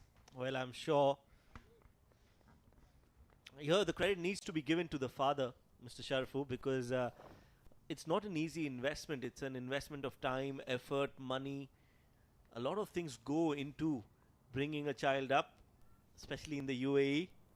So hats off to Mr. Sharafu and Mr. Hamdans, the Hamdans and the Sharafus of the UAE, who are doing this absolutely commendable job in raising these kids to become the future stars of UAE cricket. Well, Shoaib, you have touched on a very important point for me. I'll be very honest with you. This is one of the things that I just can't talk about enough. The amount of time that the parents spend focusing with the kids, bringing them to the ground. I mean, Alishan Sharafu, for example, plays in Ajman. He plays in the Vision ground, which are really far away, sevens. We have a look again at the parents. And not just them, parents of players like Hassan Khalid, who've been taking them to matches every day. I know Mr. Tahir and Mr. Sharafu are at every match. I have not seen a single game where both of these kids have played where they are not there. That's right, absolutely right. And that is why it is you need to mention these special parents who are going out of their way to bring these future stars to us. Meanwhile, Alishan Sharafu has been hit for a good looking shot off the pads by Basil Hamid. That's a good looking shot from the bat, and he will get 4 runs for them. Well, this is the challenge that Alishan Sharfu is going to face against right-handers. This delivery is very dangerous against left-handers. But Basil Hamid knew exactly what he was doing. The ball was always going to swing into him. And he's played a very good looking flick shot for 4. So some pressure release. They had been bogged down for some weird reason. There's only 17 runs away. Again, a shorter delivery. He bowls this short, slow bouncer really well, Alishan. Takes the batsman by surprise. But we were talking about the parents. And again, there are a lot of kids here whose parents pick and drop them from the games, from the academies. As you see here, there's the Rajasthan Royals Academy, Nets, and Chennai is training there as well. There are academies in Sharjah, wide outside off stump. He's hit it over third man for 6. Unbelievable, Shoaib. Well, that was a quicker bouncer from Alishan Sharfu, but just a little too wide. That gave the opportunity for Shahnawaz to actually hit that over the third man, and he's got 6 runs now. Almost coming to an end here. As you can see, Karthik Mayappan on the screen, a UAE star, bowling in the Chennai Nets. Yes, and as the over changes, there's a small change in the comm box. Shoaib will join the teams outside for the post-match discussion. And with me is the coach, Qasim Ali. Qasim, we're commentating together for the first time. Very excited. I'm very excited. I look up to you. You're a very good commentator. I've been following you all week, so yeah, fantastic for me. All right, we just gave each other a lot of kudos. And Basil Hamid again straight down the ground just for a single. We've tagged each other on Facebook accounts as well. So it's all good in the comm box today. You're like the DK of UAE cricket. Well, I need to buy a lot of colorful shirts and sunglasses if I want to emulate what DK has done. I don't think you're far off, to be honest. Shorter delivery. Faraz asking Rahul Bhati to make sure they don't take a single. Waqasim, how do the kids of Emirates Blues recover after a loss like this? You're a coach. What are you going to be talking about if you're going to talk to them? Look, it's a difficult game. They've obviously been outplayed by a very strong Fujairah team. Spin is the key point here that they've not played well against. So something to go back and analyse is their game plan against spin and how they can get better and maybe take that process different next time. But not only that, understand how they're going to get better at executing their plans. I thought they just got back into the second innings by taking a couple of wickets, but their plans early doors against Mohammad Wasim probably not good enough. He's a good striker of the ball, and if you give him a small margin, he's going to execute and punish you. Again, very easy single taken there. So now just 7 runs left for Fujairah to canter through to a win. But this is something that surprises me, Qasim, because all of these guys play each other a lot in the domestic circuit. So somebody like Wasim, who you face in Ajman, that's kept very low. Somebody who you face almost on a daily basis, you know, as a captain, Alishan should know what are the plans. How am I going to get somebody like him out? Yeah, absolutely. And Alishan's a relatively new captain, and obviously he's going to take on under-19 going towards the World Cup. So it'll be a very, very good experience for him. And most importantly, it'll be a good learning curve from him. So he can only take this as an opportunity to learn about himself and his captaincy going forward, but also to learn about how to best approach themselves on a wicket like this. If he's going to go on and develop this game and develop captaincy and also develop a team that's going to be effective on these pitches, they need to learn how to adapt to this condition and also get out of this situation. Well, it's very important to tell everyone, the viewers especially, that these wickets, these grounds are going to be very important for the UAE players, because they're going to be playing their next tournaments, their next series here. The Sevens cricket ovals, 3 magnificent grounds to play cricket on. Rahul Bhatia comes into bowl now to Basil.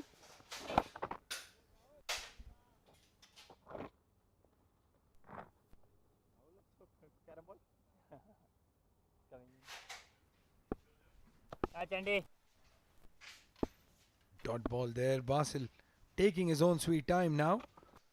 And as soon as I say that, he comes down the ground and hits Rahul Bhatia for 6. DK, you disappointed me. You called that one completely wrong. No, fantastic shot and good use of the feet and an excellent, excellent opportunity to dominate Rahul Bhatia here. And obviously not a big turn of the ball on this wicket, but excellent execution of the shot. Held his balance really well. Used his feet most importantly to get to the pitch of the ball, and a good stride in terms of hitting the ball out of the ground. Excellent shot. Yeah, that's one of the things you learn as a batsman against spinners. We see a lot of them run down the wicket and then completely lose the line, and sometimes play all around it. Well, Basil Hamid has played that perfectly. Third delivery. This time he just stays there. Obviously, he was expecting Rahul Bhatia to fire it in. Very good batting and an interesting way to take a single. Yeah, I think it was just a little bit of camaraderie at the end there and a little bit of sarcasm, but excellent execution in terms of finishing off 112 there. Very easily done, relatively done, and just goes to show the inexperience of a young side and a domination of a more experienced side. Well, the reason why Basil Hamid was taking those tippy toes to complete that single is because that was the last run, and Fujairah, comprehensive victory there, winning by 7 wickets, completely demolished the Emirates Blues batting lineup first, getting them all out for 112, and then scoring the runs in less than 12 overs. So this is going to be very deflating for the Emirates Blues kids. Yeah, and they have to take that on the chin, and they have to learn from that. Obviously, you can see Ahmed Raza in the picture there, who's applauding his side, but also applauding the opposition for their excellent contribution and efforts today. I think it's a learning curve. Whichever way you look at this, it's an opportunity for the young guns of UAE cricket to learn about the trade, learn about. Obviously, in a defeat, you can also take some positives out as well, and that's a huge learning curve for anybody. Well, definitely, and Emirates Blues will now be hoping that Ajman can do them a favor and win against Dubai, because this defeat has not only given Dubai a chance, but if they can go over the run rate, Emirates Blues will be knocked out of the semi-finals, and we were not expecting that to happen. Yeah, and I think that's a big impact on Emirates Blues by getting the game over no within 12 overs. So it's going to be a big impact on the net run rate, and also from Fujairah's point of view, they only needed 112 runs, but they did it comprehensively really well. It was on for just less than 10 overs, but obviously not to be for them. But they still made very light work of this. Yes, as we have a look at the Fujairah batting card, Wasim Mohammed, 61 of 33, going absolutely great guns. Had he stayed for another 2 overs, this game would have been finished in the power play. Hamdan Tahir, 20 of 27. But then that mini collapse. Yeah, and the mini collapse just give a little bit of hope for obviously the guys. Hamdan Tahir obviously getting LBW out to Alishan, and that kick-started everything there with Mohammed Wasim losing his wicket to Faraz. And then Aryan Lakra really didn't contribute, and that's the key battle between Lakra and Alishan. He obviously got him out in the first innings, and obviously Alishan repeating in the second innings. So I think that'll be an interesting point there. And obviously the bowling card coming up. Yeah, well, nothing to write home about here.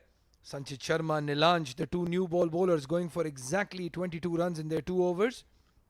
Rahul Bhatia, who's been one of the highest wicket takers for Emirates Blues, going for 24 in his 2.3. Vinayak 1 over 9 run, and he gave those 5 wides.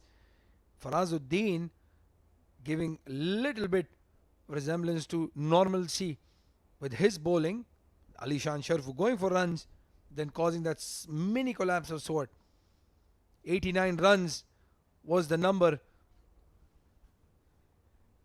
89 was a number where everybody got excited in the blue and yellow, right? But an interesting point there, and obviously from a match summary point of view, you can see Atiq Rahman 24 runs there from 36. Sanchit Sharma contributing, one of the 4 people who've scored in double figures, 18 of 23. Arishan Sharma got 16 of 34. And the Fujairah boys there made it light work in 14.3. Wasim 61, Hamdan Tahir 20, and Basil Hamid finishing not out 15 or 14 balls. And obviously the bowlers, probably the pick of the bowler there for me. Farazuddin probably 1 for 16, although Ali got 2 for 20 in that little mini collapse. Well, let's have a look at the very brief highlights. This whole innings was a highlight from Fujairah. But Mohammad Wasim started off with the boundary. That was the first delivery of the chase. And we all knew the intentions were clear. And that six, that was when we all knew something special is coming. Yeah, and he's got excellent hands and he's hitting through the line really well there. That was a fantastic shot down the ground, and this is his trademark shot. Lap slog over deep mid wicket. That's a fantastic strike, and he gets into that well. Good hands hitting back down the ground for six there. One bounce for, and obviously Hamdan Tahir giving some extra support on the other side. Some really good shots, excellent contribution.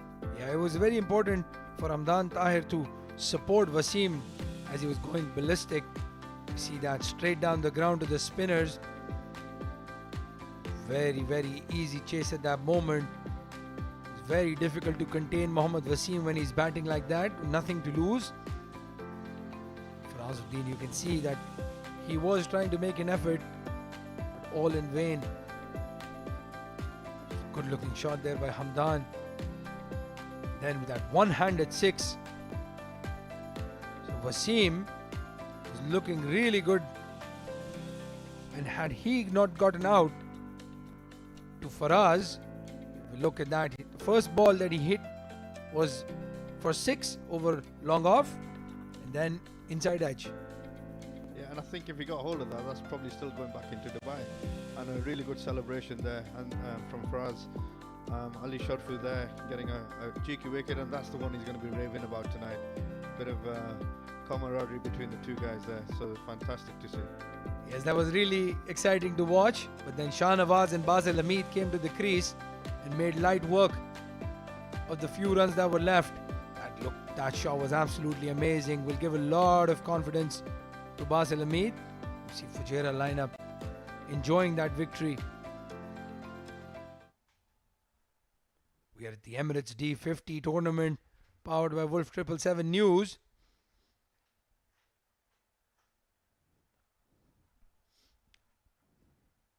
And let's go to Shoaib for the post-match ceremony.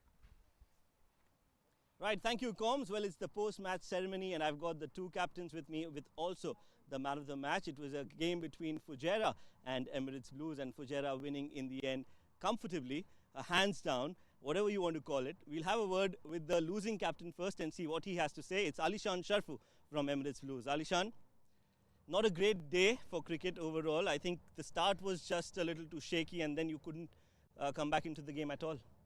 Yeah, I think we lost wickets in clusters, and Aryan bowled well, and he kept bowling it where he wanted to, and we kept gifting him wickets. So our batting never really clicked, and I don't think 120, 130 is enough against a big team like Fujairah. So I think our batting failed miserably.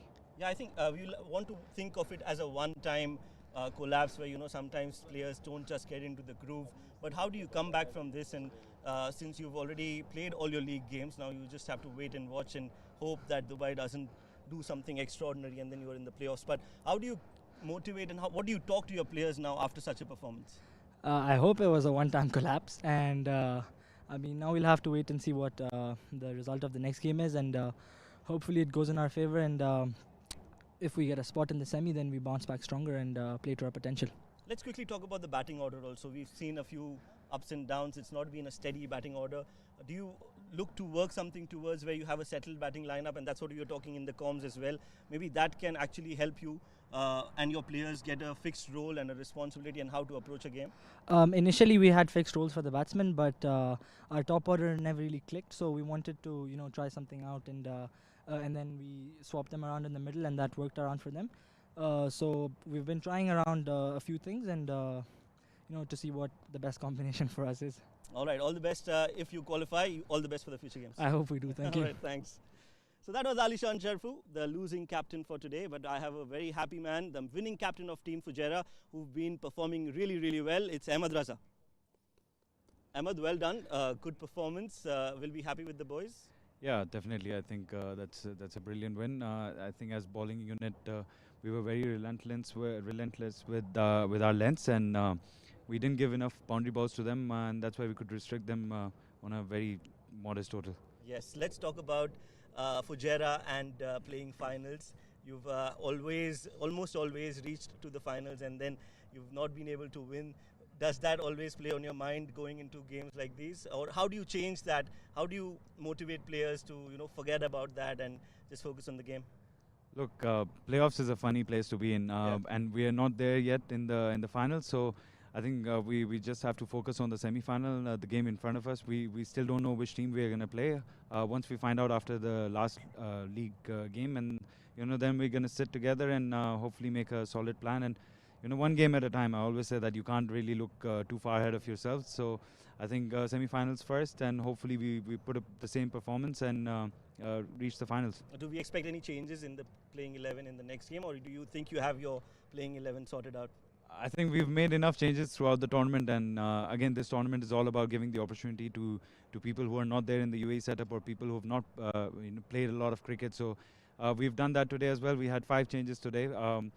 But we're going to be picking our best 11, and from here on, hopefully, those best 11 we pick, they do the job for us. All right, all the best for the semi-final and do well. Thank you very much. Cheers.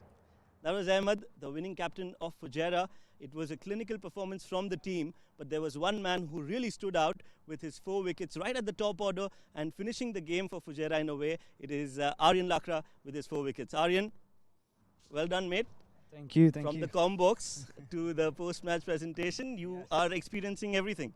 Yeah, I think really happy today to contribute to our team's win today. I think a side like Fujairah, we have a lot of competition in this side. So as you get a chance, you need to give your best and hope you can contribute to your team's win. Right. So tell me, in a game like this, when you are bowling so well, today you were looking totally different. You were looking like the old Aryan Lakra. So was there something specifically you did before this game, or you were just going in with the flow? I think not really. I think the last couple of games I sat, it gave me time to think about my game. So didn't really do anything much, just trained a bit outside, worked on my bowling, my batting skills, and luckily it paid off today. Right. So now you have a semi-final. You think you guys, who do you want to play when you go into the semi-finals? I think I don't mind playing any of the sides because I think we can't play ECB, so it's probably going to be Sharjah or Ajman. But it's a funny game. You never know on which day which team can beat you. So we are fine with whoever comes ahead of us. Happy with your batting order, batting number? Yeah, it's fine. Whatever helps the team win, it's fine. Right, all the best for your future games. Thank you so much. Thank you. Cheers. That was man of the match, Aryan Lakra, who did a brilliant job with the ball in his hand. He is looking forward towards the semi-final, and so are we. That's it from the presentation ceremony. It's back to you guys in the com box. Well, thank you, Shoaib. Interesting conversations with the 2 captains as we look at that table. Well, have a look at that, Qasim. Emirates Blues and Dubai are at the exact same run rate. So if Dubai can just notch a win, they will qualify for the semi-finals. Yeah, excellent going into the final stages there of this tournament in the group stages. It'll be an exciting game tomorrow and everything to play for from Dubai's perspective. Obviously, Ajman need to just carry on that running winning form, but everything to play for from Dubai. Well, we've seen the table. Sharjah is on top. They will play number 4. Whether that's Emirates Blues or Dubai will be decided tomorrow. Fujairah at number 2. And they will play most probably Ajman in the semi-final. So all to play for tomorrow for the 2 teams at the Sevens cricket ground. But this is going to be very exciting. Tomorrow is going to be one of the best days of the tournament. The Emirates D50 brought to you by WOLF777 News. So, tomorrow, Dubai versus Ajman. It was supposed to be a dead rubber game, but today's collapse of Emirates Blues means Dubai now has a chance. If they can beat Ajman by even the smallest of margins, they qualify for the semi-finals. Yeah, and absolutely big game for Dubai tomorrow, and obviously the big man Asif in Ajman's team there. If they can get him out quite cheaply and quite quickly, and then obviously go through the rest of the batting order, I think it'll be a very, very good game tomorrow. Interesting to see what the weather conditions are going to be like also, and what the pitch is going to play like. Depending on that, obviously, it makes a interesting concept for a great game. Well, thank you, Qasim. It's been very interesting to have you in the com box today. We've had a very interesting conversation. We'll see you tomorrow, 3:30 p.m. for the big deciding game between Dubai and Ajman. That's it from the Emirates D50. powered by Wolf 777 News. We wish you a very good evening.